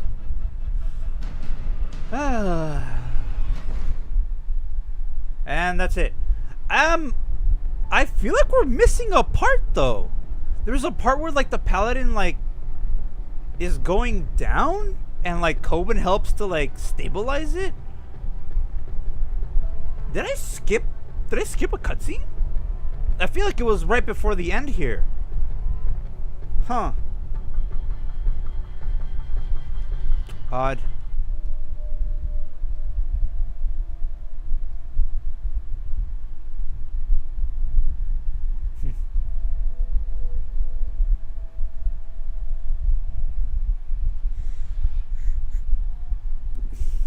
What a freaky ball. And it just ends like that. Like, what the heck? Vic. Was it supposed to skip like that? I don't think it was supposed to skip like that. Site F. Yeah, that's all of them, man. Gondart, Karagandi, Kazakhstan, Gunrunner. I'm legit trying to remember. Let me look through all the missions again. Campaign missions, okay. So Site F, we did get everything. Okay. LNG terminal, we got everything. Okay. Chicago, everything. Okay, the transit yards, everything.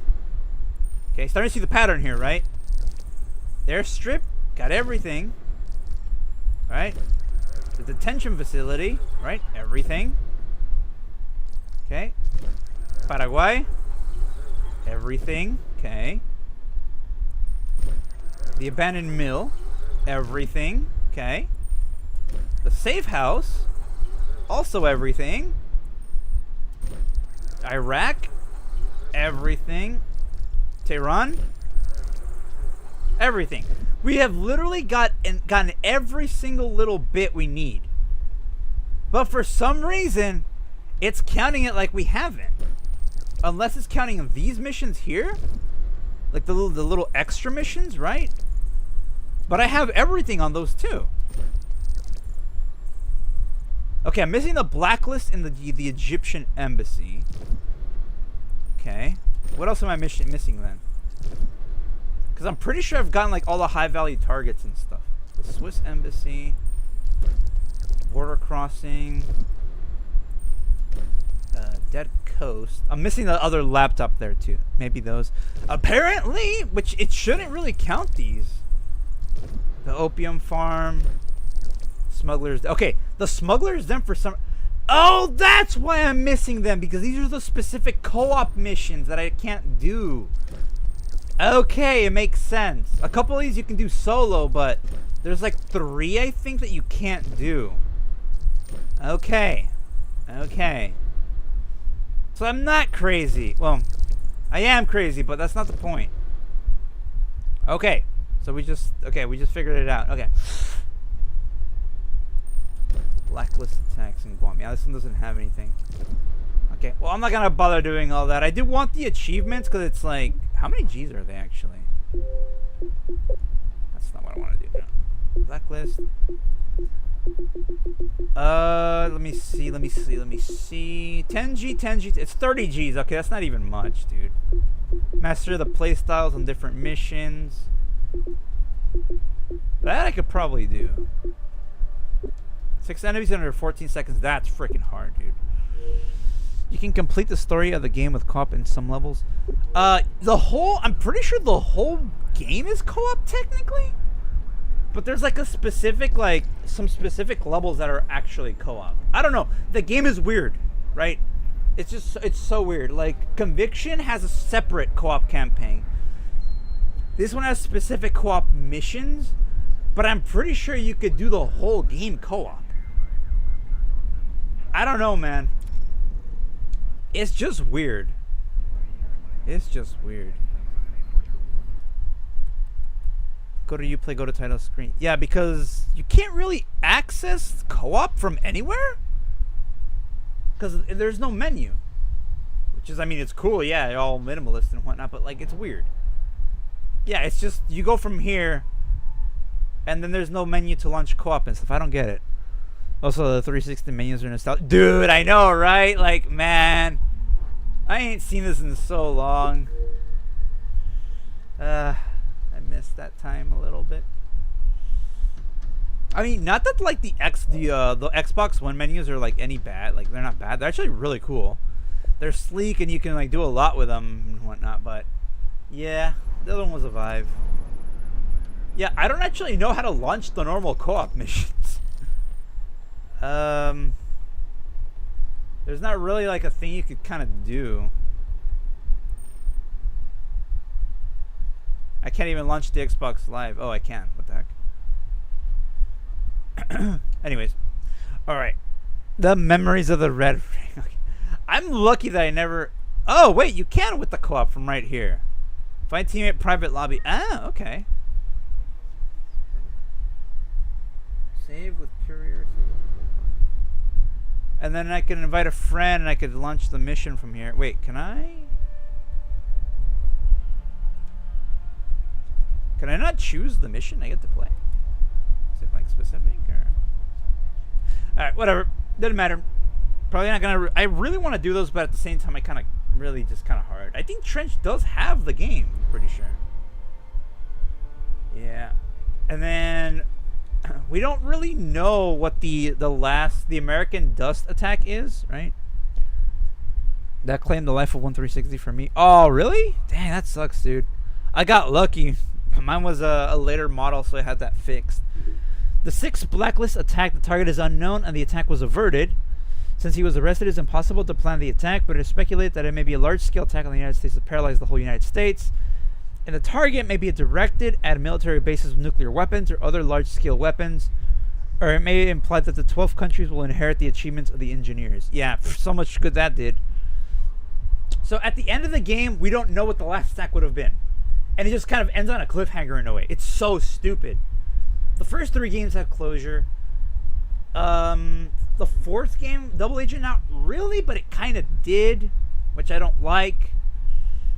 And because there's like 3 endings to Double Agent. There's, if you don't kill Lambert and one of the dudes escapes, you can go after him after you defuse the bomb. If you let Lambert die, you get captured and you get treated like you're a terrorist. I don't actually know which is the canon ending though. I think it's, I know it's when Lambert dies, but I don't know afterwards which one's the canon ending, because you disarm the Red Mercury bomber, whatever it is, and you either get captured by the SWAT, and that's one ending, or you hide and you go after the last bomb. I think if you get caught, the bomb goes off in New York, I think. I don't remember. It's a very complicated game. That's why I didn't like Double Agent. Conviction had a pretty decent ending. Kind of a happy ending in a way, really. Just closure. But yeah, out of all of them, I'm pretty sure this one had the worst ending. Double Agent probably had the most, like, convoluted ending. And the first 3 games were... Well, since they continued from one after the other, you can't really say each ending was, like, good, because it's just going to lead to the next game, obviously, so yeah. Now, I actually kind of want to rate the games, right? Make, like, a tier list, so I'm actually going to look for that. Probably won't do it today. I'll probably do it next week, because we still got enough for still September, so I could probably do that, like, Monday as a little extra thing. So, let me see here. Splinter Cell. Splinter Cell games. Alright, let's see what we have. 1, 2, 3, 4, 5, 6. And this one has the extra ones, which I actually don't care about because I didn't play those, because there's no need for that. Let me see. What else?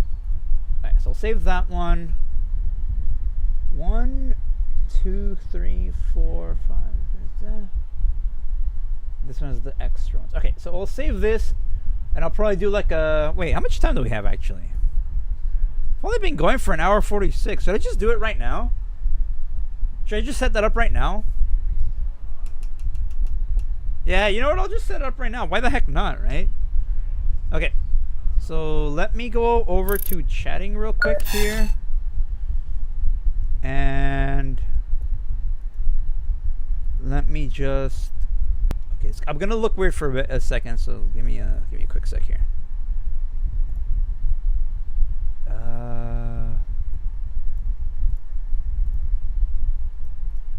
Okay, there we go. Okay, so the render delay is off now. Okay, so now I could just turn this off. Okay, don't need that anymore. All right, so let me go get this set up real quick, and then I'll be back.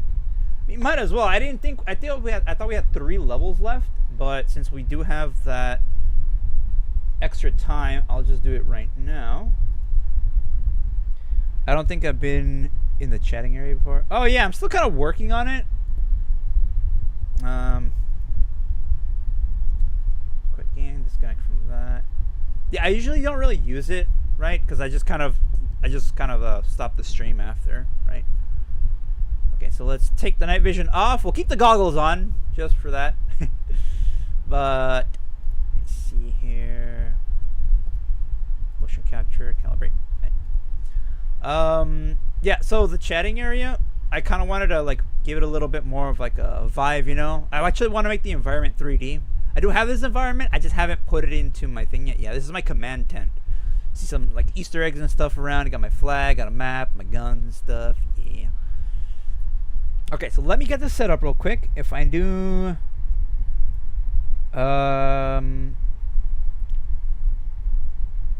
is it, which one do I use for this? Is it the watch along one? No, it's not in the watch along one. Oh wait, it might just be in the gaming section. I just have it different. Okay, ignore the Elgato. Window capture, and we can capture the tier list. Okay. Do I have bottom text? Okay, let me change that to tier list. Splinter Cell games. Thought I had another bottom text here, but I guess not. Right.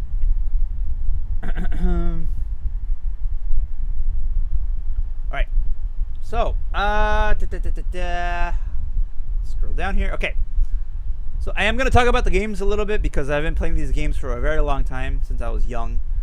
I did play them in kind of a weird order. So I played where is it? I played the first Splinter Cell first, right? I played Chaos Theory second. I played Pandora Tomorrow third. Then I played Conviction, then Double Agent, and then Blacklist. So the order was messed up, right? So the order it's supposed to be is it's supposed to be Splinter Cell, Stealth Action Redefined, right? Splinter Cell Pandora Tomorrow, Splinter Cell Chaos Theory, then Splinter Cell Double Agent, then Conviction, and Blacklist. So I've been playing stealth games for a really long time. I consider myself a veteran when it comes to stealth games, right? So I know what I'm talking about. Trust me, all right? Before we do that though, let's actually get into character real quick. Let me look for this real quick. Splinter Cell Presidential Palace. We'll put the Infiltration Palace music. Yeah.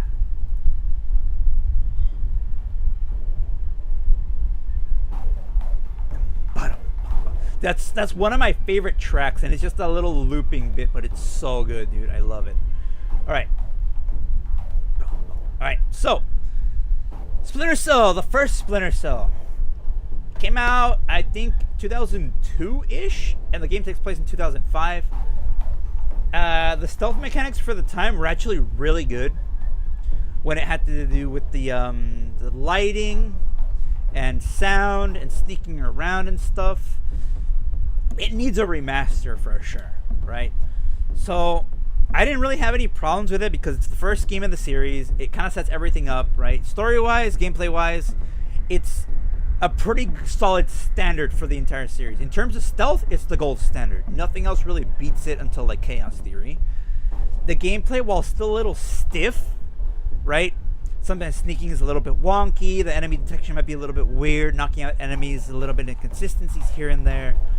Combat sometimes, but it's a product of its time, and it works well. Kind of like how the first Halo still holds up today. The first Splinter Cell itself holds up pretty good. If you could view the game as a movie, it's a really good like spy thriller, dude. It's got everything. It's got stealth. It's got politics. It's got assassination plots. It's got hidden plots. It's got everything, dude. It's so well done. I love it. If this was a movie, it would do really good, dude. It'd do so good. All right, let me take a drink. That's the way I saw it. It's basically a movie you're playing as. Kind of like how Metal Gear is a movie, pretty much. This guy is a game. So, I think out of all the games, I think Chaos Theory probably has my favorite plot. With the whole Georgian information war, the invasion of Georgia, the parallels from our time, specifically too because it takes place in 2005, and some things kind of actually happen around that time. It also set up things pretty cool with the characters. I liked all the characters. Wilkes was one of my favorites. Then he died. Sad. I like Cohen. Cohen's pretty cute too. The plot made a lot of sense from the beginning, and then it's like, oh crap, there's more to it than we thought. Oh, we need to like, this is bad. It just grows from there. It's perfect. So good. Yeah. It felt really grounded for the time. It was gritty. It was cold. It was realistic even, you know? It probably has, out of all the other games, this one probably had two of the best thermal and the best night vision. The night vision you can actually see in the dark, you know? It's a little unrealistic, all things considered, right? Because night vision is a little bit grainy and green, kind of like you see in Blacklist, right? That is pretty realistic, but you should still be able to see things. Not everything would be black, you know? What else? Well, I don't really have much else to say about the first one. The first one just kind of sets everything up perfectly. Yeah, it's S, dude. It's perfect. It's S. Now for Pandora Tomorrow. So Pandora Tomorrow came out around 04, I think. Let me actually get these dates right, because I wanna make sure I get this right. Tom Clancy's Splinter Cell. Okay, so the first Splinter Cell came out in 2002. Yes. Okay, Pandora Tomorrow, I believe, came out in 2004. Yes, and then Chaos Theory came out in 05. That one I know for sure. And then Chaos Theory came out, 2005. Okay. So that's kind of how you get to know a few things. So, Pandora Tomorrow was still using the engine of the first Splinter Cell. Not much change. There was a few gameplay tweaks, right? They simplified the UI a little bit. They gave you a laser sight for the pistol. The SE20K, I think, was a little bit different. I think it was automatic by default, and the scope was a little bit ugh. They also did a lot of changes in terms of the stealth. Like, it's very, well, not really a lot, but it's subtle. So a lot of missions actually take place in daytime, which is like bad for stealth, because you're gonna get spotted right away. But they added options to sneak around, like brush and some other like ways to sneak around. So that was pretty cool. A lot of people like Pandora Tomorrow. Honestly, I didn't like it too much. I didn't like the more jungle-like levels, because it felt like you were the predator, right? Hunting down your enemies in the jungle. But you were at a disadvantage because 1, you're not invisible. 2, you're one guy. And 3, they're kind of always on the lookout, pretty much. They'll see you coming from whenever. So it's, yeah. So, yeah, out of the first 3, Pandora Tomorrow, I like the least, I did have a lot of trouble sneaking around some areas where it's like you're in complete darkness, and somehow they will still spot you and you'll fail the mission, you'll get gunned down, whatever. And I didn't like that. It was just annoying. So, I had a lot of issues with that. I don't know what they changed with the stealth system, but the first stealth system compared to Pandora Tomorrow's was different. I don't know. Maybe they just changed something, but yeah. Overall, the story, though, I mean, the story was okay. The whole insurgency happening in Indonesia and East Timor was interesting, to say the least. It wasn't as like spy-like as the other games, right? Especially the first one, right? It felt more like it was trying to be a bit of an action movie in a way, right? Instead of a spy thriller. Splinter is more of a sneaky spy shooter game. Yes, it's a very stealth-like game. Not really much action. You're supposed to really avoid gunfights, but they kind of started changing that around the last few games, which I didn't really mind at first, but like if looking back at it now, if it would have stayed more grounded in the stealth, I kind of would have preferred that. I get it. Games after a certain time had to be a little bit more fast and action-packed, a little bit more fast-paced for people to like not get bored. Because I spent hours in the first 3 games sneaking around and not getting spotted, because it's easier to do it that way. It's slower but easier. But then they started changing that later on. So I didn't really have that many gripes with the story of Pandora Tomorrow, apart from that it didn't feel as stealth-like as like a spy thriller like the first game. Overall, though, it was a decent game. The ending was pretty cool with at the airport, and some of the missions were pretty unique, like the mission on the train, the mission at the cryogenics was pretty cool, and stuff like that. All right, now Chaos Theory. Chaos Theory is probably unanimously top tier when it comes to the Splinter Cell community. Everybody that you talk to that's played Splinter Cell will tell you that Chaos Theory is the best Splinter Cell, and I will 100% agree with that. The engine is different now. It is way better now, including the lighting, physics. Enemies actually have ragdoll physics. Stealth systems. There's a sound meter. I think there's a sound meter in Pandora Tomorrow. I can't remember. But there's a sound meter in Chaos Theory, which I remember way more. Visuals overall were amazing. The lighting was so good. Stealth was also overhauled completely. You could be right up against somebody and they won't spot you pretty much. It was so well done. Before the first two games, you only had the option when you got close to somebody to knock them out by basically hitting them with your elbow. You hit them once, sometimes they'll get stunned. You hit them the second time, they drop. If you hit them from behind, they drop instantly. From the front, it's usually 2 hits, and they have enough time to gun you down. I didn't like that. Chaos Theory changed that. If you press left trigger, he'll do a non-lethal takedown. If you do right trigger, he'll take them down lethally. And there was different animations for it. He'll do a kick.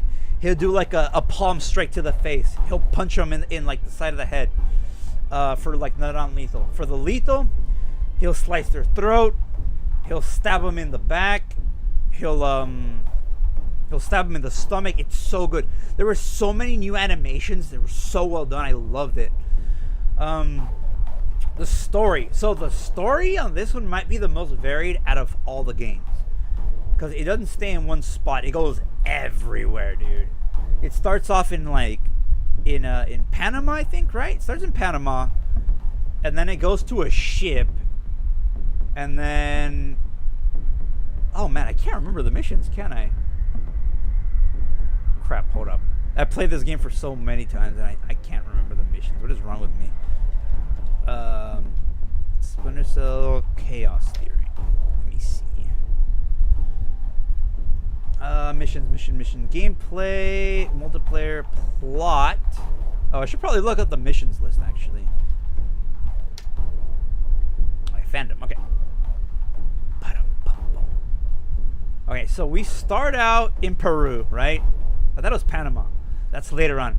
We go from Peru to Panama to New York to Japan. Right? Oh, no. It's Peru, Panama, then New York, then Japan, then North Korea. Well, technically South Korea and then North Korea.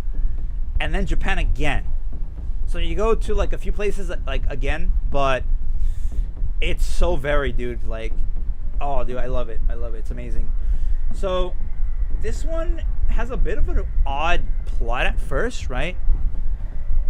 You start off by looking for a scientist that knows about like the kernels that they used from the first game for the cyber attacks, and then you keep looking for them. So the guy's dead. You end up looking for them, and you go on a basically almost a wild goose chase until you actually end up finding out that some of the people that are working for us are actually working for the enemy too.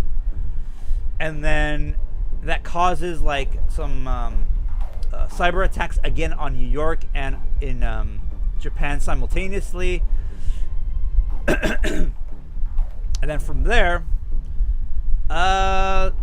they kind of launch a North Korean missile by accident, like not by accident, but intentionally, right? But by unintentionally from the North Koreans. They didn't launch it. It was a cyber attack. They launched a missile, sinks one of our ships, and then they're like, crap, let's take advantage of this. So they immediately invade South Korea. I know, kind of a weird move instead of just trying to deny it, right? But whatever. It's the North Koreans are idiots anyways. So then that happens. Then we end up tracing the cyber attack to Japan. But there are allies, right? So it's a bit weird, right? That's where the twist is, that the colonel in charge of this, in charge of the ISDF, or the general, what was his name?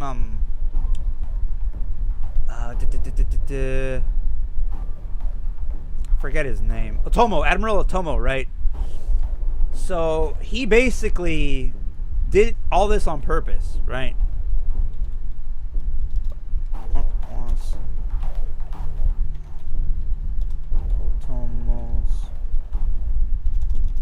I don't remember his motive to it. Otomo's motive in Splinter Cell Chaos Theory.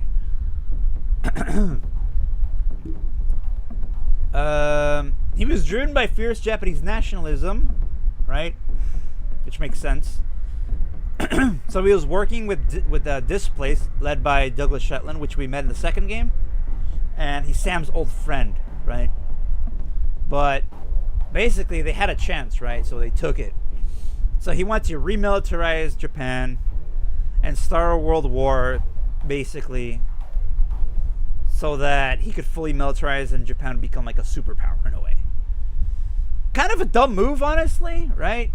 But I mean, whatever happens, I guess. But yeah, it was, the plot just kept like jumping from this location to that location to this is going on to, oh, we've been betrayed, to this and that, and it's like so many twists. I love it. It was so well done. If the first one was like a amazing spy thriller, the second one would have been like the perfect sequel to that spy thriller, essentially. Honestly, I have really nothing else to say about Chaos Theory. That's really it. I'm not gonna talk about the multiplayer because I never had the chance to play for any of these, really. So sorry about that, but yeah. So Chaos Theory is definitely S tier, right? Definitely S tier. Now, here's when things started going downhill. The first 3 games are amazing, right? Pandora Tomorrow is okay, but it's not. We'll get there. So, Double Agent. There's actually 2 versions of Double Agent. There's the one for the last gen consoles, and there's one for the newer gen consoles. So, I did technically play both. Kind of the old gen version is a little bit better to some degree. The story's a little bit better. Some of the missions are different. I actually never finished it. As far as I got was the Mexican cruise ship, and I think that's where I stopped. I'm not so sure. So, this one was the first title to be available for the 360. Also available for the Xbox and the PlayStation, and I believe the GameCube. I think the GameCube might have also had a Double Agent. I could be wrong, but it was also available for PC and PS3 and Xbox 360. Actually, I'm not sure about PC. It might have been for PC. I think they're all for PC anyways. So, the plot for this one is a little bit more... It was trying to be a little bit more spy thriller, but like a very actiony spy thriller. You're dealing with domestic terrorists in this case. You're infiltrating as a double agent, right? So you're working with them, you're working with the NSA. The thing is,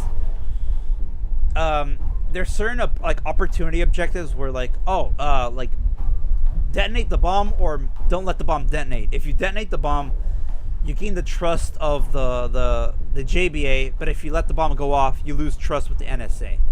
Which is kind of a stupid system in a way, because at certain points you can max them both out, and it won't matter like your choice. You can just recuperate with a small objective, and it's kind of dumb, right?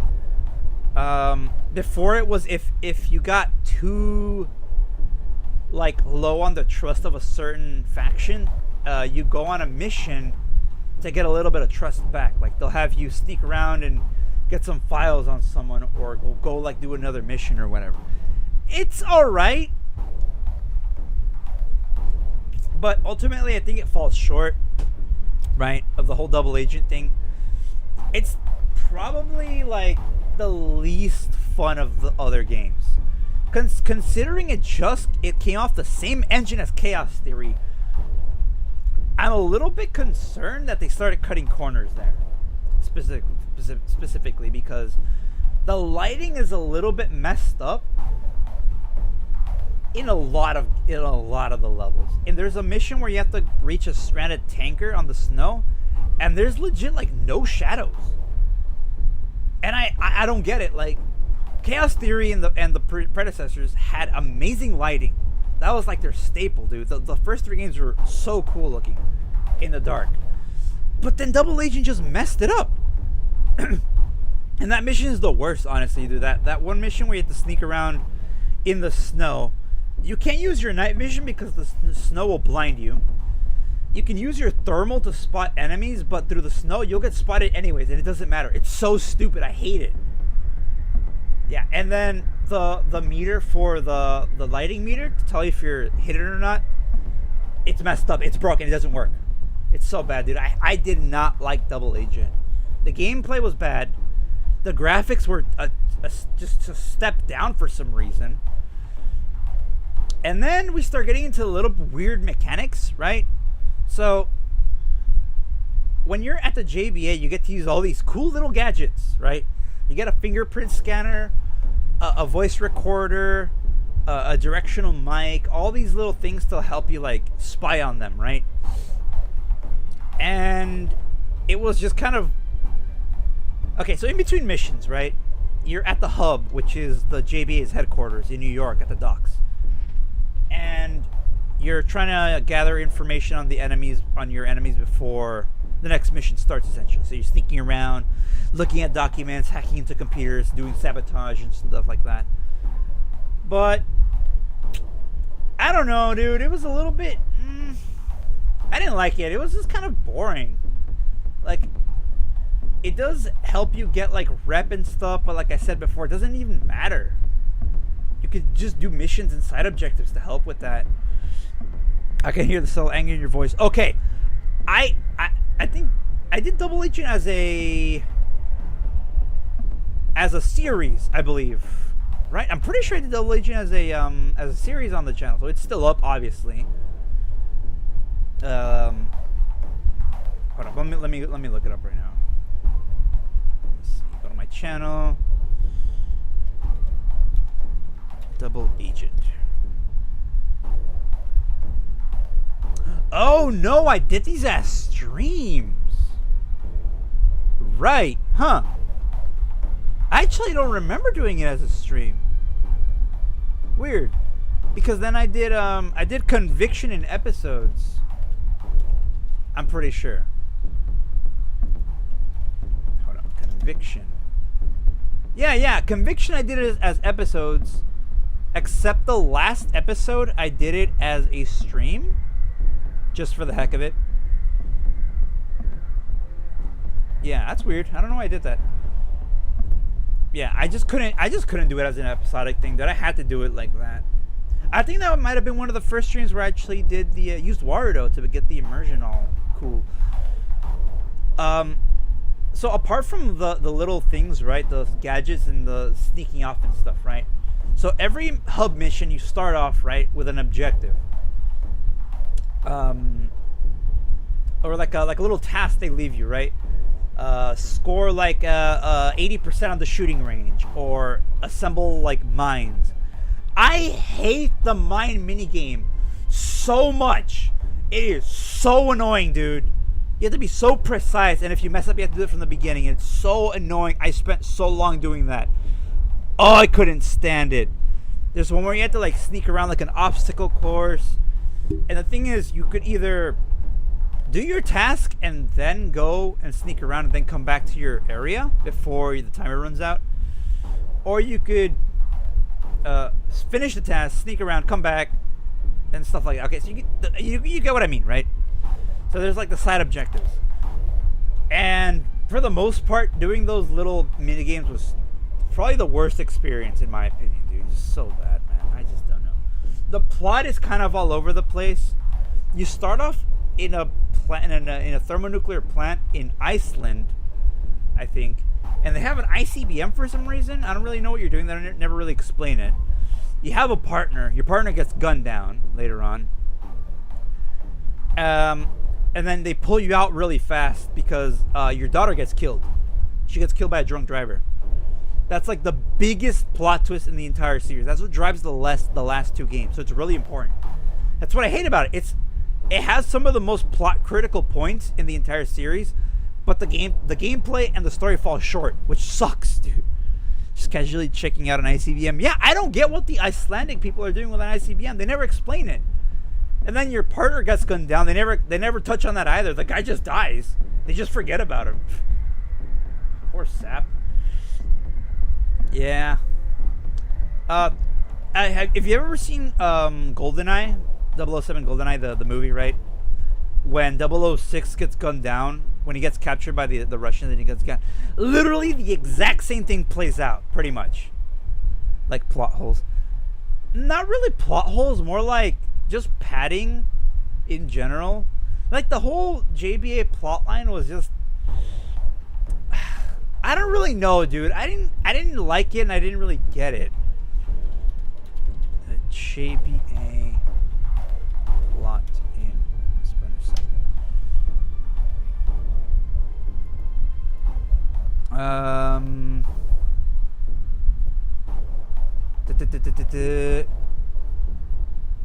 Hold up, let me read the plot of this one real quick.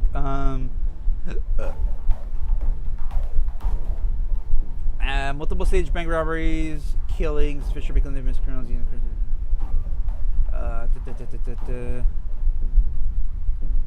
That's the Xbox version now.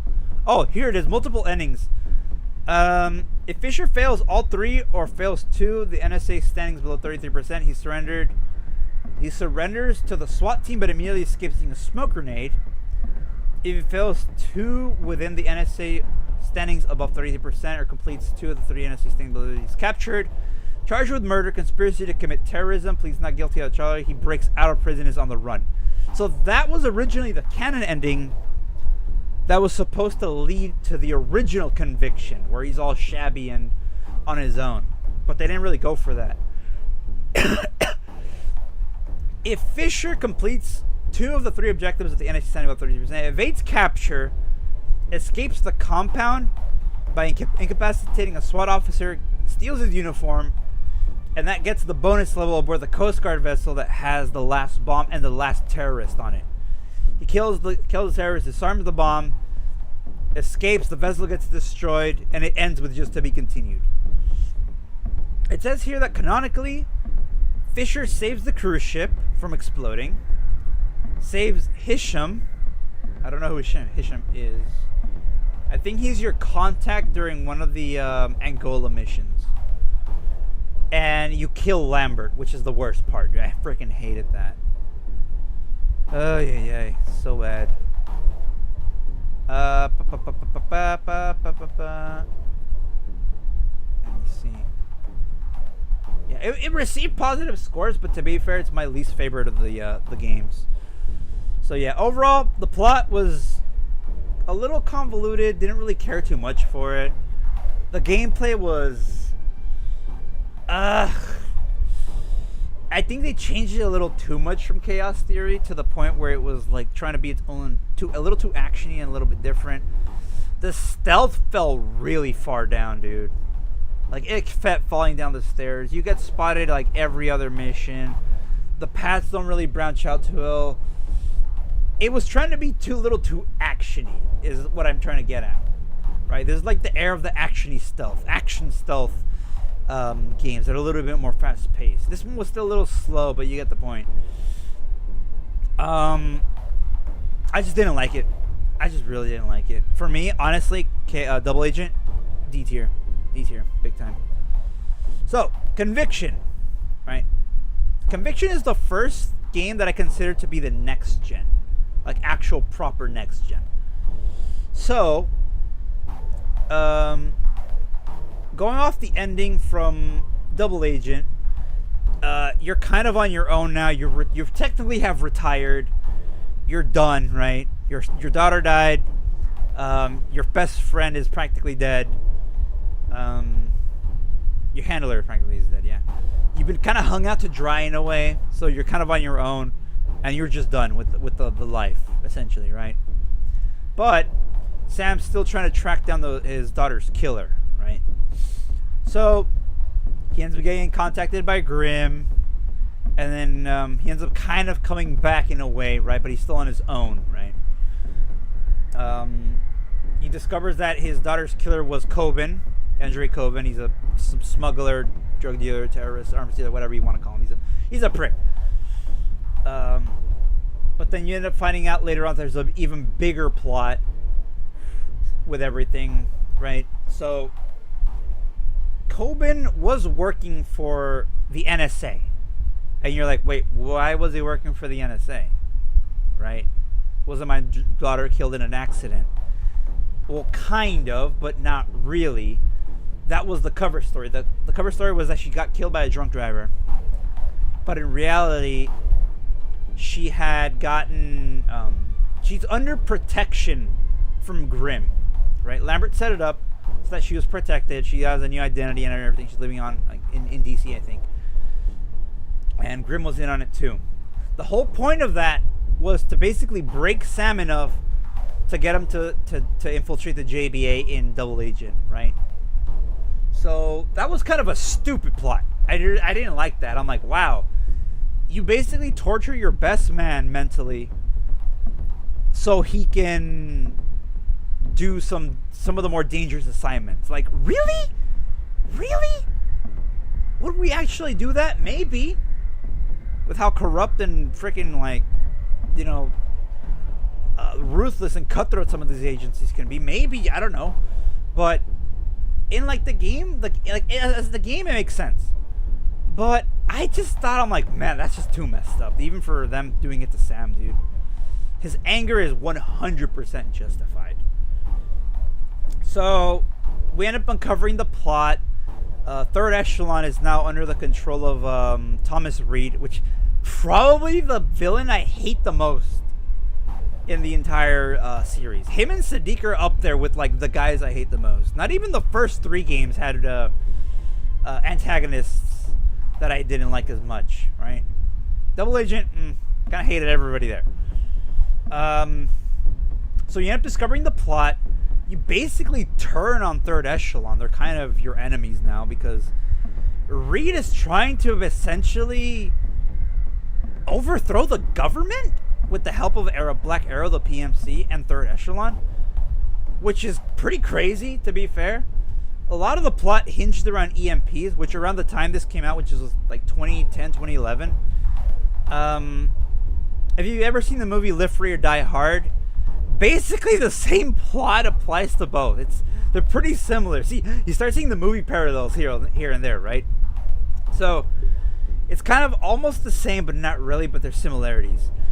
And I kind of liked it to a sense, because there was the whole rise of the PMCs, scared of EMPs, and this whole, like, dark government conspiracies and whatnot.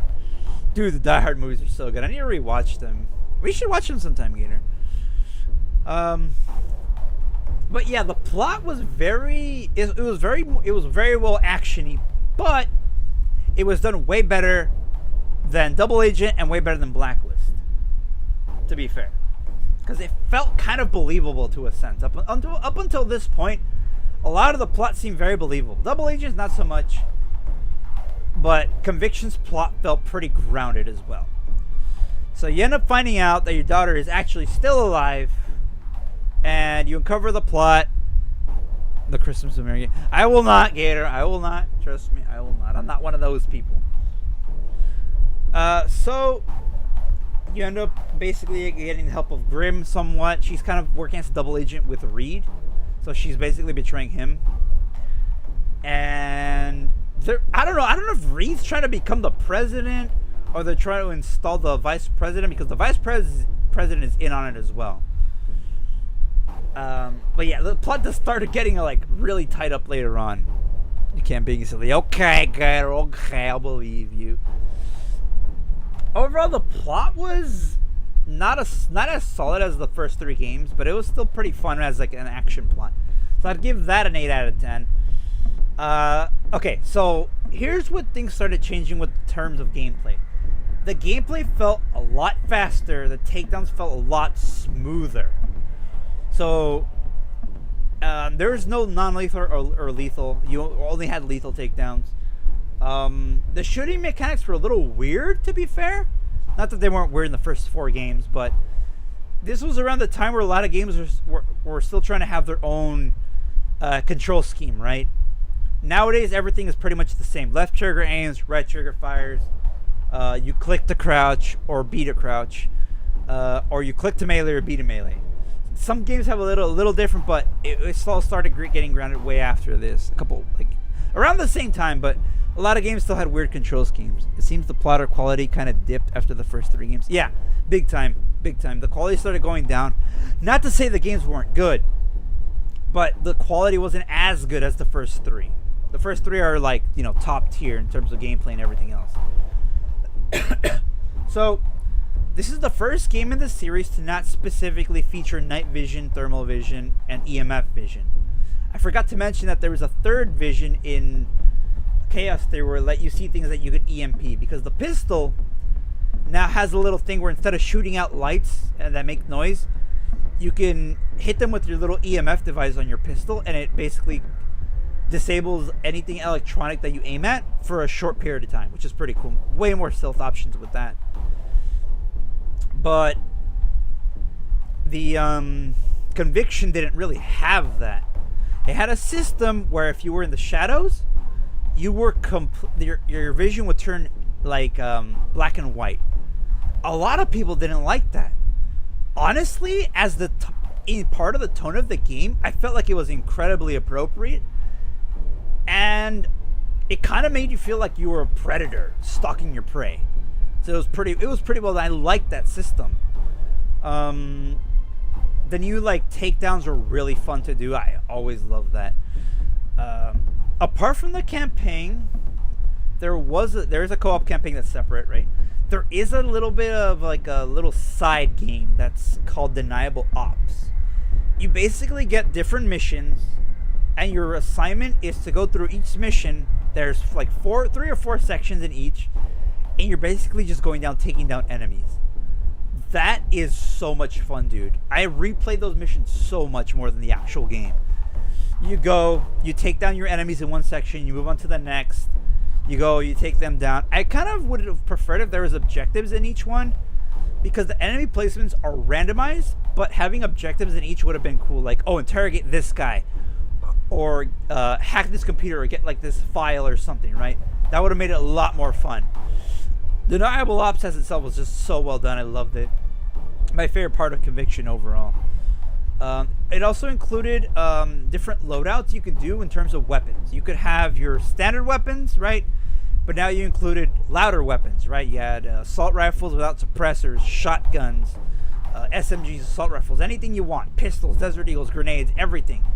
So it was a lot more play the way you want kind of game, right? And all of that falls pretty well with the themes of the game, of how you're kind of on your own. Overall, the game did pretty decently, I think. For me, I really liked it. I liked the direction it was going on its own, right? It didn't feel like a Splinter Cell game as much as it felt like Assassin's Creed with guns, in a way. Which is okay. But, yeah. If they would have ended it with Conviction, that would have been okay. For me, definitely A tier, though. Now, Blacklist falls into a very odd category, where it's kind of straying away from Splinter Cell in a way, right? You still get the tri-goggles, the different vision modes, you still have stealth, but they made it so much more of a arcade shooter, right? Because there's scores at the end of missions, there's money, you can buy guns, you can buy attachments, you can buy different things, you get... I guess it makes sense because you're kind of in a way you are a mercenary in a way, right? You're 4th echelon, you're working on your own with some jurisdiction of the U.S. government and whatnot, and it kind of strayed away from its very grounded stealth game roots, which I kind of don't mind, but at the same time, in a way, I kind of do mind, right? Because this is the first game that didn't have Michael Ironsides voicing Sam Fisher. It wouldn't have been a problem. The guy did an okay job, I guess. But they made Sam look way too young compared with the previous games, for one, right? Sam's like 50-something at this point, I think. I don't know. He's really old. But it didn't feel like that was Sam. It felt like an imposter, right? Pretending to be Sam Fisher. Which would be an amazing plot twist, actually. He looks too young. I don't like the voice actor. He always has like that angry look, like he's like, he basically looks like Commander Shepard is what I didn't like. So yeah. It felt very arcadey with all the points. I already went over that. In terms of the plot, having just finished it, the plot felt like another Tuesday in a way. Like, okay, we have a villain. He's a terrorist. He has a motive, I guess. He wants to take down the United States. Okay, I've seen that a lot. It's like an isekai. You've seen one, you've seen them all. And then we end up kind of stopping him. He does not get away with. He gets away with it at first in some areas. He does cause damages. He does end up killing people. People die. It's the same plot line. I've seen it a lot of times.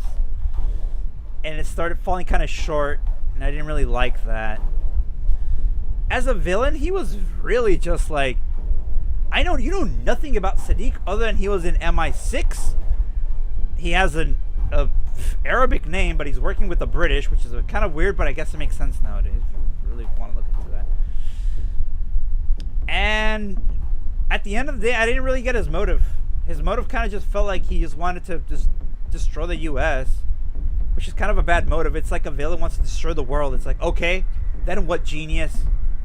Like, I get it. A lot of people don't like us, especially now in modern times. But, like, really? Really? Could have had some other plot? Right? Like, the first one was information warfare was the whole theme. And it was the Georgians basically trying to cover up their genocide in Azerbaijan. The U.S. was just like a side quest at that point. And it was really well done. Pandora Tomorrow starts going a little bit more of the terrorist route in that regard. But not really. It was more only focused on a few areas, and while I did stray from other things with like the smallpox and stuff, that felt a little bit more light compared to the other games in a way. Chaos Theory kind of went back to what the first Splinter Cell did with the cyber attacks, but it built on like the rise of PMCs and like the threat of nationalism in other countries like Japan, right? Which doesn't really make that much sense now that I think about it, but whatever. And for the time, it was a pretty decent plot. Everyone likes the destroy the world idea. I guess it's pretty straightforward. That's the thing, though. It is straightforward, but it's like, why? Why do you want to destroy the world? Oh, because this world is like corrupt or unfair or unjust or this. Like, I've heard it a million times. It's kind of a dumb like thing. You know, when a villain has an actual plot that makes sense, that's a good villain, right? And then touching back on villains, the first 3 games technically didn't have villains. It had different, like, how do I say it? It had different antagonists that all made a collective, like, enemy, right? In the first game, you had President Kobe Nicolas of Georgia. You had, Philippe Sam, what was his name? Philippe Mass, who was a cyber a hacker, a cyber genius essentially. He made the whole algorithms for the cyber attacks. And Vyacheslav Gurinko, a Russian mercenary working with Kobe Nicolas. And then what was the general's name? I forgot the Chinese general's name. General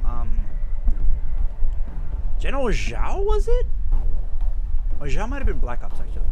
So there's technically 4 main villains or main antagonists. I don't even call them villains. They're just people. They don't have any like mustache twirling thing. Grinko's in it for the money. Philippe Mass is also in it for the money. The Chinese general is just kind of doing this as like a side thing so he can keep his like hold on Southeast Asia. And then Nicolas just has like a hatred for his neighbors. He wants to expand Georgia. Those all sound like very realistic motivations for these people, right? In Pandora Tomorrow, you have Norman Soth. Technically, I guess Mossad in a way is kind of like a minor antagonist in a way later on for like 1 or 2 missions technically. And what's the guerrilla fighter's name? Freaking, he looks like Che Guevara.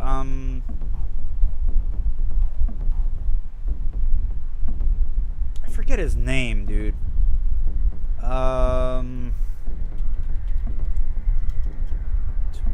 Pandora Tomorrow villain. Suhadi Sadono, right? So he's the technically he's like the primary antagonist of the Dara Dandoa, right? And he's kind of like a freedom fighter, kind of a terrorist, right? So he's basically trying to liberate East Timor and Indonesia and all that, spread his influence and whatnot. He's kind of a villain, but not a villain. He's like I said, like he's like a grand antagonist that makes sense. He seems realistic. Norman Soth is bitter at the NSA and not the NSA, at the CIA, NSA, all the 3 other agencies in the U.S. in general. That's why he carries out the smallpox attack. That also seems pretty realistic. But again, he's not a villain. In Chaos Theory, you have Admiral Otomo, which is like a twist villain. You have Lacerda, which is he's an arms dealer terrorist. I believe he's an arms dealer terrorist. I don't know. And then you have Douglas Shetland, which is also a twist villain. Those are also technically I'm calling them villains, but not really like I said, the mustache twirling type. That's mostly what these villains are, right? Like for example, like in a lot of fantasy anime, you see like the like fantasy isekai, you have like a demon lord, and he's always the same thing. It's like that's a villain, and that's it. That's their whole character type, is they're just evil. It's like, okay, but they don't have real motivations, you know? Taking over the world isn't a real motivation, I think, dude. Nobody can really rule the world. It's stupid.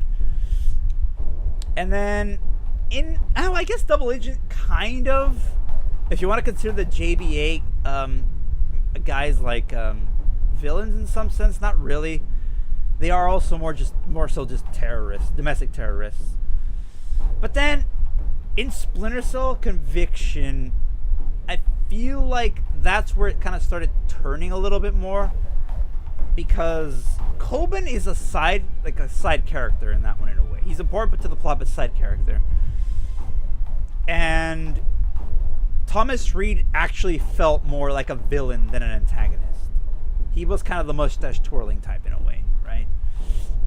And then Blacklist had probably the most one-dimensional antagonist / villain in the series, because you hardly know nothing about him. Thomas Reed, you kind of know some things, right?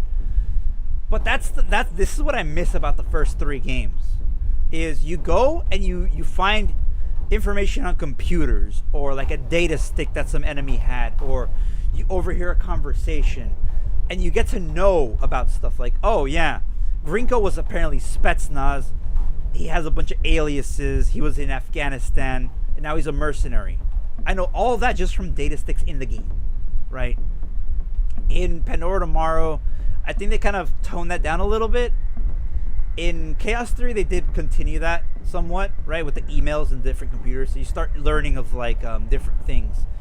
Like in one of the emails, they talk about some really weird stuff, like a talking dog, or some guy winning the lottery. It's like different little things that add to the world. They started doing away with that after Chaos Theory, and I didn't like that. In the first 3 games, you also had the news broadcasts in the cutscenes, like between each mission. That right there is what made everything feel like it's real, right? Everybody has seen CNN. Everybody has watched Fox News. When I was like 7, I remember seeing the tracer fire on CNN from when we were invading Iraq. That stuck with me. And seeing something like that similar in the cutscenes in all the games with the news broadcasts, I felt like I was there watching that. Like that could happen, right? Double Agent didn't really have that, and the preceding games didn't really have that. I understand why, because they're trying to be different games, right? But the first 3 games felt so grounded, man. You're missing that. Every stealth game now doesn't have that these days, especially the more modern ones. We need to go back to our roots, dude. Ugh. Let me take a drink. Talking like this really gets me thirsty. Alright, where was I? Right, so the plot of Blacklist is kind of all over the place. You're basically chasing the engineers trying to prevent the attacks, which does feel like a more modern action movie in a way than a spy thriller, right? I don't really have any movies to really compare that to. Rants are tiring. I know, especially when I do these in my anime stuff. So the story was a pretty hit and miss with me. The characters were alright. I didn't like really Briggs. Charlie was okay. Coben was actually kind of funny, which is weird. Grim was meh. She was trying to take the place of Lambert in a way and trying to be the voice of reason. I kind of skipped it because I was just trying to play the game, right? But in between the sections, whenever you do a mission, you have the hub of the Paladin, and you can talk to the crew, which fleshes them out a little bit more. I think you actually get to call your daughter while you're on the Paladin. I don't remember if she's there or if she visits. I think you get to call her and stuff. And the conversations are pretty interesting, but I wasn't gonna do that doing this because it was gonna take too long, right? Charlie was an idiot. He kind of caused a lot of the problems, but he kind of solved a lot of the problems. I feel like he was trying to be comic relief, but in a way that kind of fell with Coben. We had some pretty funny jokes, though, to be fair. Overall, though, like, I don't know. It was hit and miss, a little dry here and there. Now, the gameplay. So, replaying it changed my perspective on the gameplay a little bit, okay? So, Conviction had a really solid gameplay mechanics. The only part where it fell short was the aiming. You had to click the stick to aim. You could blind fire, right? But you had to click the stick to aim, right? Like a lot of games did. A lot of Ubisoft games used to do this, right? Where you click the stick and you're in like your aiming spot, like you have your little reticle and you're like aiming down sights. That one felt a little bit stiff and hard to like aim. It could be because of the Xbox's, with the sticks aiming on third-person shooters, a little bit weird. But I haven't had this problem with other games before. But this one felt a little stiff on the aiming. Apart from that, the takedowns were way better than the first few games, right? The stealth was really well done. The new loadout system was interesting and changed up the dynamic a lot, so that was fun to use. Conviction doesn't. Blacklist doesn't have the same systems as Conviction. It brings back the night vision and sonar. To be fair, you're not really going to use the night vision as much because it's kind of broken. It doesn't really work as well. The sonar is overpowered. You do get the same sonar goggles in Conviction, which make the game trivialize it a little bit, but it's a little bit balanced. But anyways, so they bring that back in Conviction, which is what I use the whole game pretty much. They bring back the loadout system, but with more expanded elements to it. More gadgets, more guns, more options to do gameplay. More ways to really play each mission. You could play the whole game without killing anybody, technically. It's hard in some missions, but you could do it. You could shoot your way through the entire game, except in areas where it's like, oh yeah, you have to, you can't get spotted or whatever, right? So you have different options to play however you want, which is cool, right? It's still supposed to be technically a stealth game, but I get it. More options, more fun. The mechanic I like the most, right, has to be the shooting.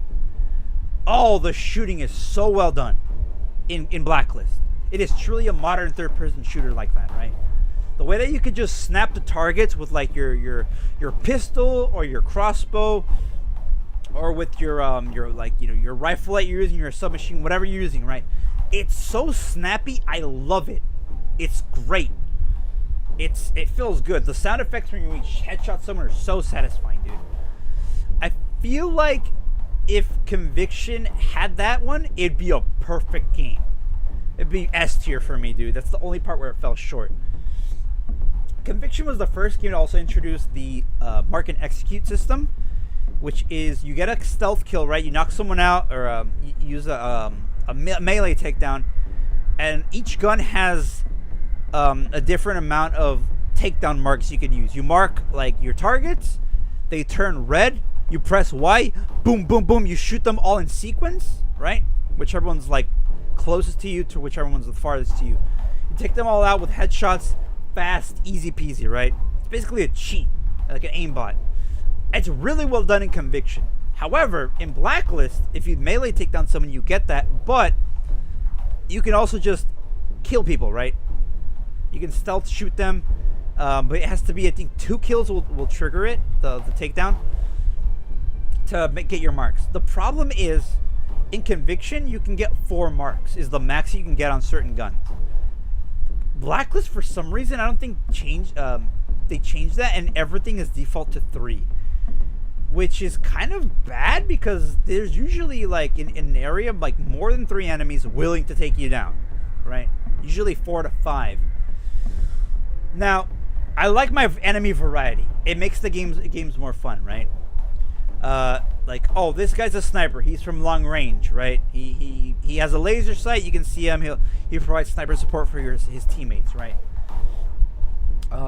In other games, like let's say you have a guy with a flamethrower, right? To kill him, you have to go behind him, shoot him, and the tank explodes, right? It changes the dynamic of how you play. More enemies, a variety of enemies makes the game a little bit more fun, right? It's like, oh crap, this enemy spawned. I have to find a way to take him down, right? Kind of like how Left 4 Dead has its special effect that you like treat differently, right?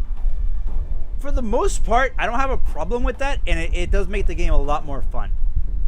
However, if fighting those enemies isn't fun, then the variety falls short, right? When you're playing Left 4 Dead and you encountered a boomer, right? You know, oh, I have to get away from that thing, and I have to keep it away from my teammates before I blow it up and shoot him, right? Shoot him and he explodes into a explosion. So you know right away, oh, I have to keep my distance and keep him away from my teammates. Okay, that's fun, right? It's like, oh crap, guys, boomer spawn. Like you're ready, everyone's trying to run away from it. It's hectic, right? When a spitter spawns, you know wherever she spits, you have to get away from. When a tank spawns, you know the team dynamic. It changes up how you play the game. It just changes the landscape in general, right? And each one has a different way to take them down when they spawn. The problem is when certain shooters have different enemy types, they'll be like, you have to take them out in a specific way, right? Like we started seeing later on in those missions, a lot of those guys had helmets. That wasn't a feature in previous games. You can kill anybody with a helmet, like easily, right? I think Chaos Theory did have certain enemies that had helmets, and I think Pandora Tomorrow had an alarm system where they would have flak jackets and helmets later on, but that didn't really impact the game too much. So the problem is, right, it's inconsistent. So there's a couple of different enemies in Blacklist that I don't understand, right? You have your standard grunts. They have assault rifles, pistols, shotguns, whatever. Those are easy to kill. They have no helmets. You can take them out of one headshot. You can take them out with a stealth attack, whatever. Then there's a step above those guys. There's like the elites. They have thermal or night vision, I forget. I think it might be thermal, right? So they could spot you in the darkness, which changes that up, right? They have oh no, those are different. Okay, so yeah, they have the elites with the thermal goggles, right? The problem with that is whenever there's a section where they're at, usually they'll have like a bottleneck where they'll spot you if you're just not precise, and it's really hard to get around them. And for some reason they'll spot you even behind cover, which I didn't like. That was, I guess they would hold choke points, but as a game, I'm like, okay, well, I can't take advantage of my gadgets because they're just in one area and they'll spot me if I try to aim at them. I didn't like that, right? There's a step above the elite, which is like the elites with helmets, which you have to shoot the helmet off and then shoot them in the head to take them down faster, right? You can just gun them down with a body shot, but it's so dumb because it's so inconsistent. I mag dumped a dude like 2 streams ago, and when we were doing the mission I ran, I gunned him down, shot him in the helmet like 6 times. His helmet still didn't fall off, and then he shot me dead. If you're gonna do ballistics, at least be consistent. The sniper rifle could sometimes shoot through the helmets, sometimes it doesn't. Sometimes it'll shoot through the face visors, sometimes it doesn't. Sometimes it'll one shot to the body, sometimes it doesn't. I don't like how inconsistent the gameplay is. And then a step above those guys are the juggernauts, right? Heavy body armor, takes a lot of shots. They'll usually be equipped with shotguns or like heavier assault rifles, right? They'll have a helmet, so take down the helmet. All these guys you can stealth take down in one go, which is kind of how I guess you're supposed to do it, right? You're supposed to flank the guys with the goggles. You're supposed to get a higher elevation on the juggernauts. Okay, that's somewhat changing, but that's still only one real way to take them down, right? And then there's the guys with the drones, which are a little bit interesting, but not really. They could have done more with them in a way, right? The dude's in one spot. He jams your goggles, which makes no sense. And he has a little drone patrolling the area. If the drone spots you, it drives up to you and explodes like an RCXD. It's funny, but you could avoid it. I think it's kind of stupid. Then he'll spawn another one. If you break it, he spawns another one. Now, the jamming part, I didn't like. Because there's certain missions where they're far away, but they're still jamming you. And you legit can't see balls in front of you, dude. Like, okay, am I gonna go through a wall? Can I climb up this wall? I can't see, right? Poor Joan. Yeah, I know. So they changed the dynamic by basically disabling your goggles. But is that really like... I get it, right? It's like, okay, they're basically like kicking you down. So now you gotta sneak around the old-fashioned way. The problem with a lot of these missions are they're really dark and hard to see. The environments aren't really that easy to like figure out where you have to go. Conviction did a really good job of that. But the environments in Blacklist are not that good. Honestly, not that good. Those guys also have helmets. So yeah, that changes that. See, if the drone was the one that was jamming you and it had a certain radius where it patrolled, it's like, oh, if I'm away from the radius, the drone isn't jamming me and I can go take down the operator, right? Like, that would be a little bit more of a better feature, you know? The guys with thermal goggles, I guess you're supposed to use smoke to get around them, but the thermal goggles, they could see through the smoke, right? If they were just night vision, you can, because they do that in some of the previous Splinter Cell games. In Chaos Theory and Conviction, there are sections where you are fighting enemies that have night vision. If you smoke, they can't see you, and you can take them down stealthily. That's very well done. In Pandora Tomorrow, there's only one section where a guy has night vision, and you have to stay in the light, because if it's too bright, you can't see with the night vision. They only do that like once, though, so it's kind of like more of a set piece than a gameplay mechanic. So yeah, the enemy variety, like, I like it, but felt a little... It felt like it wasn't too thought out. Most of those enemies, the only way you can really take them down is either melee, or you hope you can shoot their helmet off and then get a headshot on them. Kind of really only makes it so it's only one or two ways to take them down instead of having variety. I didn't like that. So,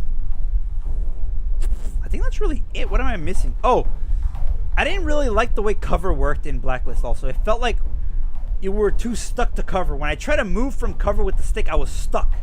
Taking down enemies from corners also felt really glitchy. Earlier today, when I was trying to take down the Juggernaut from the corner, it wouldn't let me. The prompt never popped up. In Conviction, you could take down an enemy from anywhere. From behind a corner, from behind cover, on top of a pipe, dangling from a pipe, when you're upside down, anything, a ladder, anything. You can take them down pretty fast, which I liked. Conviction had a few more, Blacklist had a few more gameplay options when you're playing not stealth, right? Where you could do the mark and execute on the, like when you're running. You're like running, you're taking down enemies with, like, you know, your knife, you're marking targets. Problem is, most of the time you really can't do that, right? Because they introduced the armor system with like different tiers and stuff. I don't know. It was kind of a failed system and I didn't really like it. Overall, Conviction felt kind of like it was trying to be too many things at once. It was straight way too far from the actual roots of Splinter Cell, and it was too arcadey for the most part. Too arcadey, too bland in terms of plot. The gameplay was pretty good. I will say though, I feel like there was no consequences of me really alerting the enemy, right? In the first game, if you alert the enemy, sometimes they would fail the mission outright, right? In Pandora Tomorrow, if you alert the enemy a certain amount of times, the enemies would equip flak jackets, or they'd have helmets, or sometimes they'd even have lights, right? So it ramps up the difficulty every time you mess up. Chaos Theory kind of introduced that as a gameplay mechanic. The enemies sometimes straight up just have flashlights or flares, so it was a lot more dangerous. The alarm system, I think it was a lot more generous, right? But sometimes it's like, yeah, don't get spotted, all right? Double Agent kind of made it a lot more like hard because you got spotted, you immediately failed the mission for most of that, so it was kind of useless. Conviction had no alarm system. The only thing is, if you got spotted, the enemies just became way more aggressive, right? You were pretty fragile in the other games, but I think Conviction made the enemies way more aggressive because they actually throw grenades at you. They still do that in the other games, but in this one, like, they're way, way more aggressive. In Blacklist, I think, I could be wrong, because I think if you alert the enemies, they will spawn reinforcements in the forms of juggernauts or guys with armor. I don't know, because I didn't really get spotted that often enough to really notice it. In the last bit where I dropped the grenade on the 5 dudes on the bunker, I did feel like there was way more enemies in that room afterwards. Like, the enemies practically doubled. There was 3 juggernauts at one point. So it could be that that happens, but they never tell you about it. They're never like, hey, Sam, watch out because the enemy might call in reinforcements, right? I guess that's to be expected to some degree, but yeah, I didn't really notice it too much. I'm a little bit torn because the gameplay's solid and I do kind of like a little bit of the arcadey features, but the story felt kind of bland. But then again, I'll give it a B, to be fair. It would take a little bit more to push it to C, but it's not. If it had a better story, it could probably go to A. You know, the thing is, in terms of the story, it feels like less of the I'm out of retirement, I'm back on the grind kind of a story. Because Conviction did that and it did it better than Blacklist kind of did. And this one's more of like, we're sanctioned again. Conviction was unsanctioned. But it's like, we're not on our own again, we're being funded. We have a freaking a cargo plane as our base of operations, for crying out loud. It's a multi-million-dollar operation. Billions even. Yeah. And it just kind of ends on a cliffhanger. You're like, okay, American Dust. See, if I compare that part, right, to what Menendez did in Black Ops 2 with his Cortes Dia, right, where at the end of the game, he basically crippled the United States military's like network and destroyed all of their drones, leaving them open to an attack by other nations. See, that was a good plot. Black Ops 1 and 2 had amazing plots, right? With the covert ops stuff, comparing that to what Conviction or what just Blacklist really, what Blacklist did, I think Black Ops did it way better, right? It actually had a villain that was good, to be fair, right? And that whole thing, we left the U.S. open for an attack by its enemies, was pretty chilling, to be fair, because like, yeah, I could see that happening. And this one, he says, oh yeah, the 12 nations that back us up will they'll attack you or whatnot. But then we thwarted the last attack.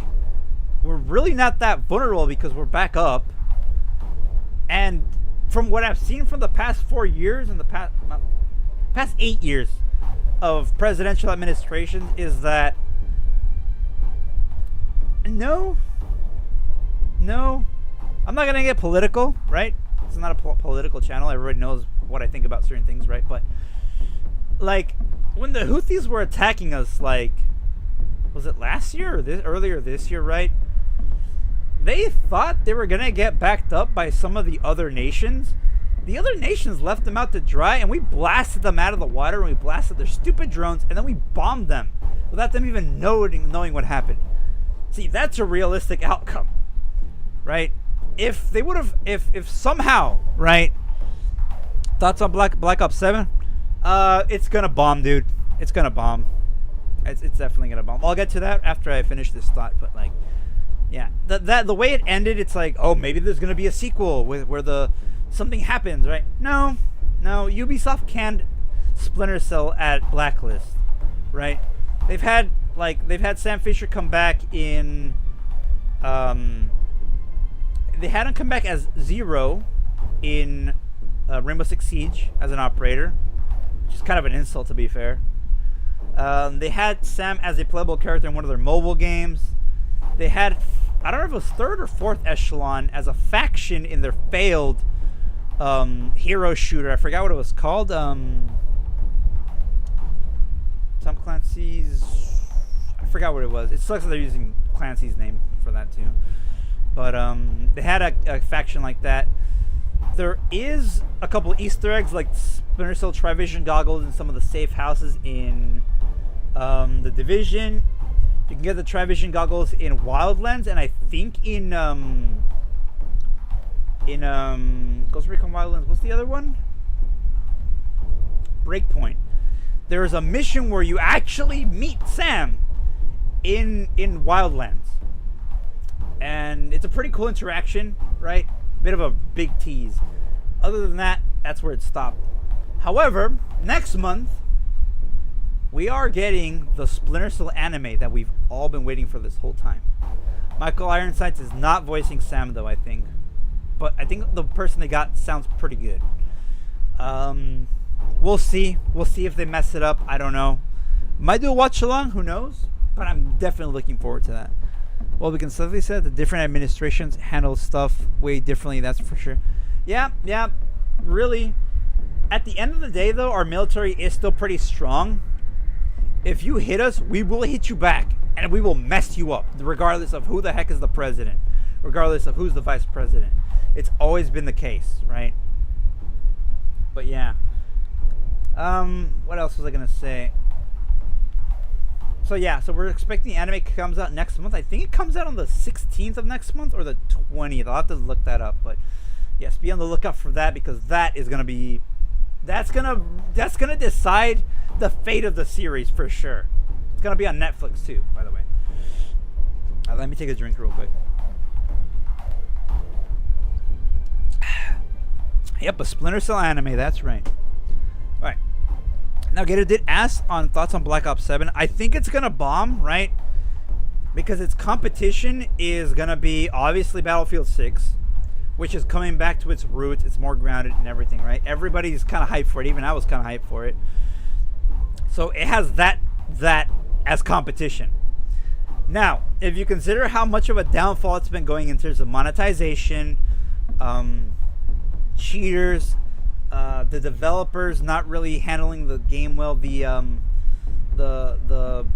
publisher not handling the game well, them not reading the situation as a whole well, right? People want less of this whole battle pass crap, the live service crap, the weird skins that make no sense in a military game, right? Bro, Beavis and Butthead in Call of Duty, if you told me that 10 years ago when I still played Black Ops 2, right, I would have laughed. I'm like, oh, well, yeah, somebody modded the game like that, right? But no, it wouldn't be an official thing. But it's an official thing. Beavis and Butthead, right? Nicki Minaj, American Dad in Call of Duty? All these stupid crossovers because Fortnite ruined gaming forever with its stupid live service and wacky stuff, dude. And the whole Battle Royale crap. Ugh, whatever, that's a story for a different time, but yeah. I want it to fail. I legit want Black Ops 7 to fail in any way it can. The gameplay trailers were abysmal, dude. Abysmal. They're in some sort of dream or the Matrix or something. It looks like ass, dude. I just ugh. Oh man. It just, I don't know. They're trying to save their dying franchise, and the problem is it might get bad reviews from people, right? But I could already see IGN's gonna give it an 8.5, saying it's an amazing return to the future setting or something stupid, right? The overreaction to Black Ops 7 is so dumb. Yeah, I guess. But when they revealed it, like, nobody clapped. Everyone was like, you hear like people clapping and stuff, but it was silence. Online, I've seen people not react to it positively in any way. Nobody's hyping it up. They're trying to hype themselves up, and it's not working, dude. It's not working. It's done, right? Problem is, there are the people out there that don't care about all this, that aren't on the internet, right? You don't want Fortnite style crazy outfits. Get her. Have you seen what I'm wearing? I'm wearing night vision in a freaking onesie with combat gear. That's pretty wacky right there. But see, the thing is, it stays with the lore. I hate that they're having all these crossovers that make no sense. I just hate it in general, dude. Call of Duty sucks, man. It's done. But the problem is, there's people that only play the game on the weekends, right? the working dad, right? The 9-to-5 dude that just wants to come home, turn off his brain, shoot the crap with some dudes, play some search and destroy, some team deathmatch. $70 update from Black Ops 6. Yeah, basically, and it's overpriced, right? The fact that the games industry thinks that $70 is a decent price now is abysmal, dude. Abysmal, right? 60 bucks was pretty high, right, for a AAA game, but 70 bucks, dude. Give it 10 more years, we'll be paying $100 for games. That's nah, man. I can't do that. That's why indie games are so prevalent now. The indie scene's like, oh yeah, I made this game with $100, a crappy laptop that's falling apart, just me and my freaking just me. I just made the game, and the game's like $20, and then it does really good. Look, you know, it's not that hard to make a good game, right? It is hard to listen to your player base instead of listening to your investors, because that's the problem, right? Indie developers have no one that they have to make a game for, right? They're like, hey guys, I made this funny, like, you know, card game. I made this a horror game. I made, you know, like a co-op game, right? I met in COD, no crazy outfits there, aka my friends, yeah. Well, Call of Duty's a military shooter. Why would you have all these stupid skins? Why? Just why? Just for the fun of it? Just because it's a crossover? Just why, dude? I hate that so much. Man, it's like if Halo all of a sudden start having like crossovers with like, heck, I don't know, like some dumb like Rick and Morty or something, right? Like a Rick and Morty themed like armor set that you play as and you're shooting other Spartans. That's dumb, right? Make it make sense. Helldivers had a crossover with freaking Killzone and Halo ODST, and that makes sense. They look like they're in universe armors even. Having Snoop Dogg in World War II, in a World War II shooter, that made no sense, right? Having Nicki Minaj in a modern shooter? Why? Stupid studios that are so out of touch, dude. They have their stupid focus groups and their investors and stuff and whatever, man. At this point, I'm willing to make a game myself, right? No funding, only me and maybe some other people if I could get their help, right? We make a game that'll outshine any other crappy shooter on the market that's trying too hard, right? The problem is they're not listening to the player base, and the problem is that some of that player base doesn't care, right? They'll buy the game. Oh, it's the next COD. It's coming out. Okay, I'll play it. Cool. It has zombies. It has multiplayer and stuff. Cool. Because they don't really, they just shut their brain off. It's the casual players that are kind of hindering this, right? I just bought like an $8 indie game, and it's literally about delivering boxes, and it looks so fun. Ooh, there's a game I want to play called Deliver at All Costs that is like that. You have to deliver stuff on your car and stuff. It's like a physics game, but yeah. I think I know which one you're talking about, though. But yeah. The fact that the indie scene has basically exploded, right? And it's what most people play these days is kind of sad, man. Some dude in his bedroom can make a better game than a AAA studio backed by millions of dollars? That just goes to show you the state of the industry. We need a second crash, man. We need a second freaking gaming crash, dude. Alright, I think I've ran it for a while now. But yeah. So yeah, that's my list. Splinter Cell 1 and 3, amazing. Conviction, pretty good. Pandora Tomorrow falls a little short. Blacklist falls a little short as well. And Double Agent is bad. I'm sorry. That is the definitive list.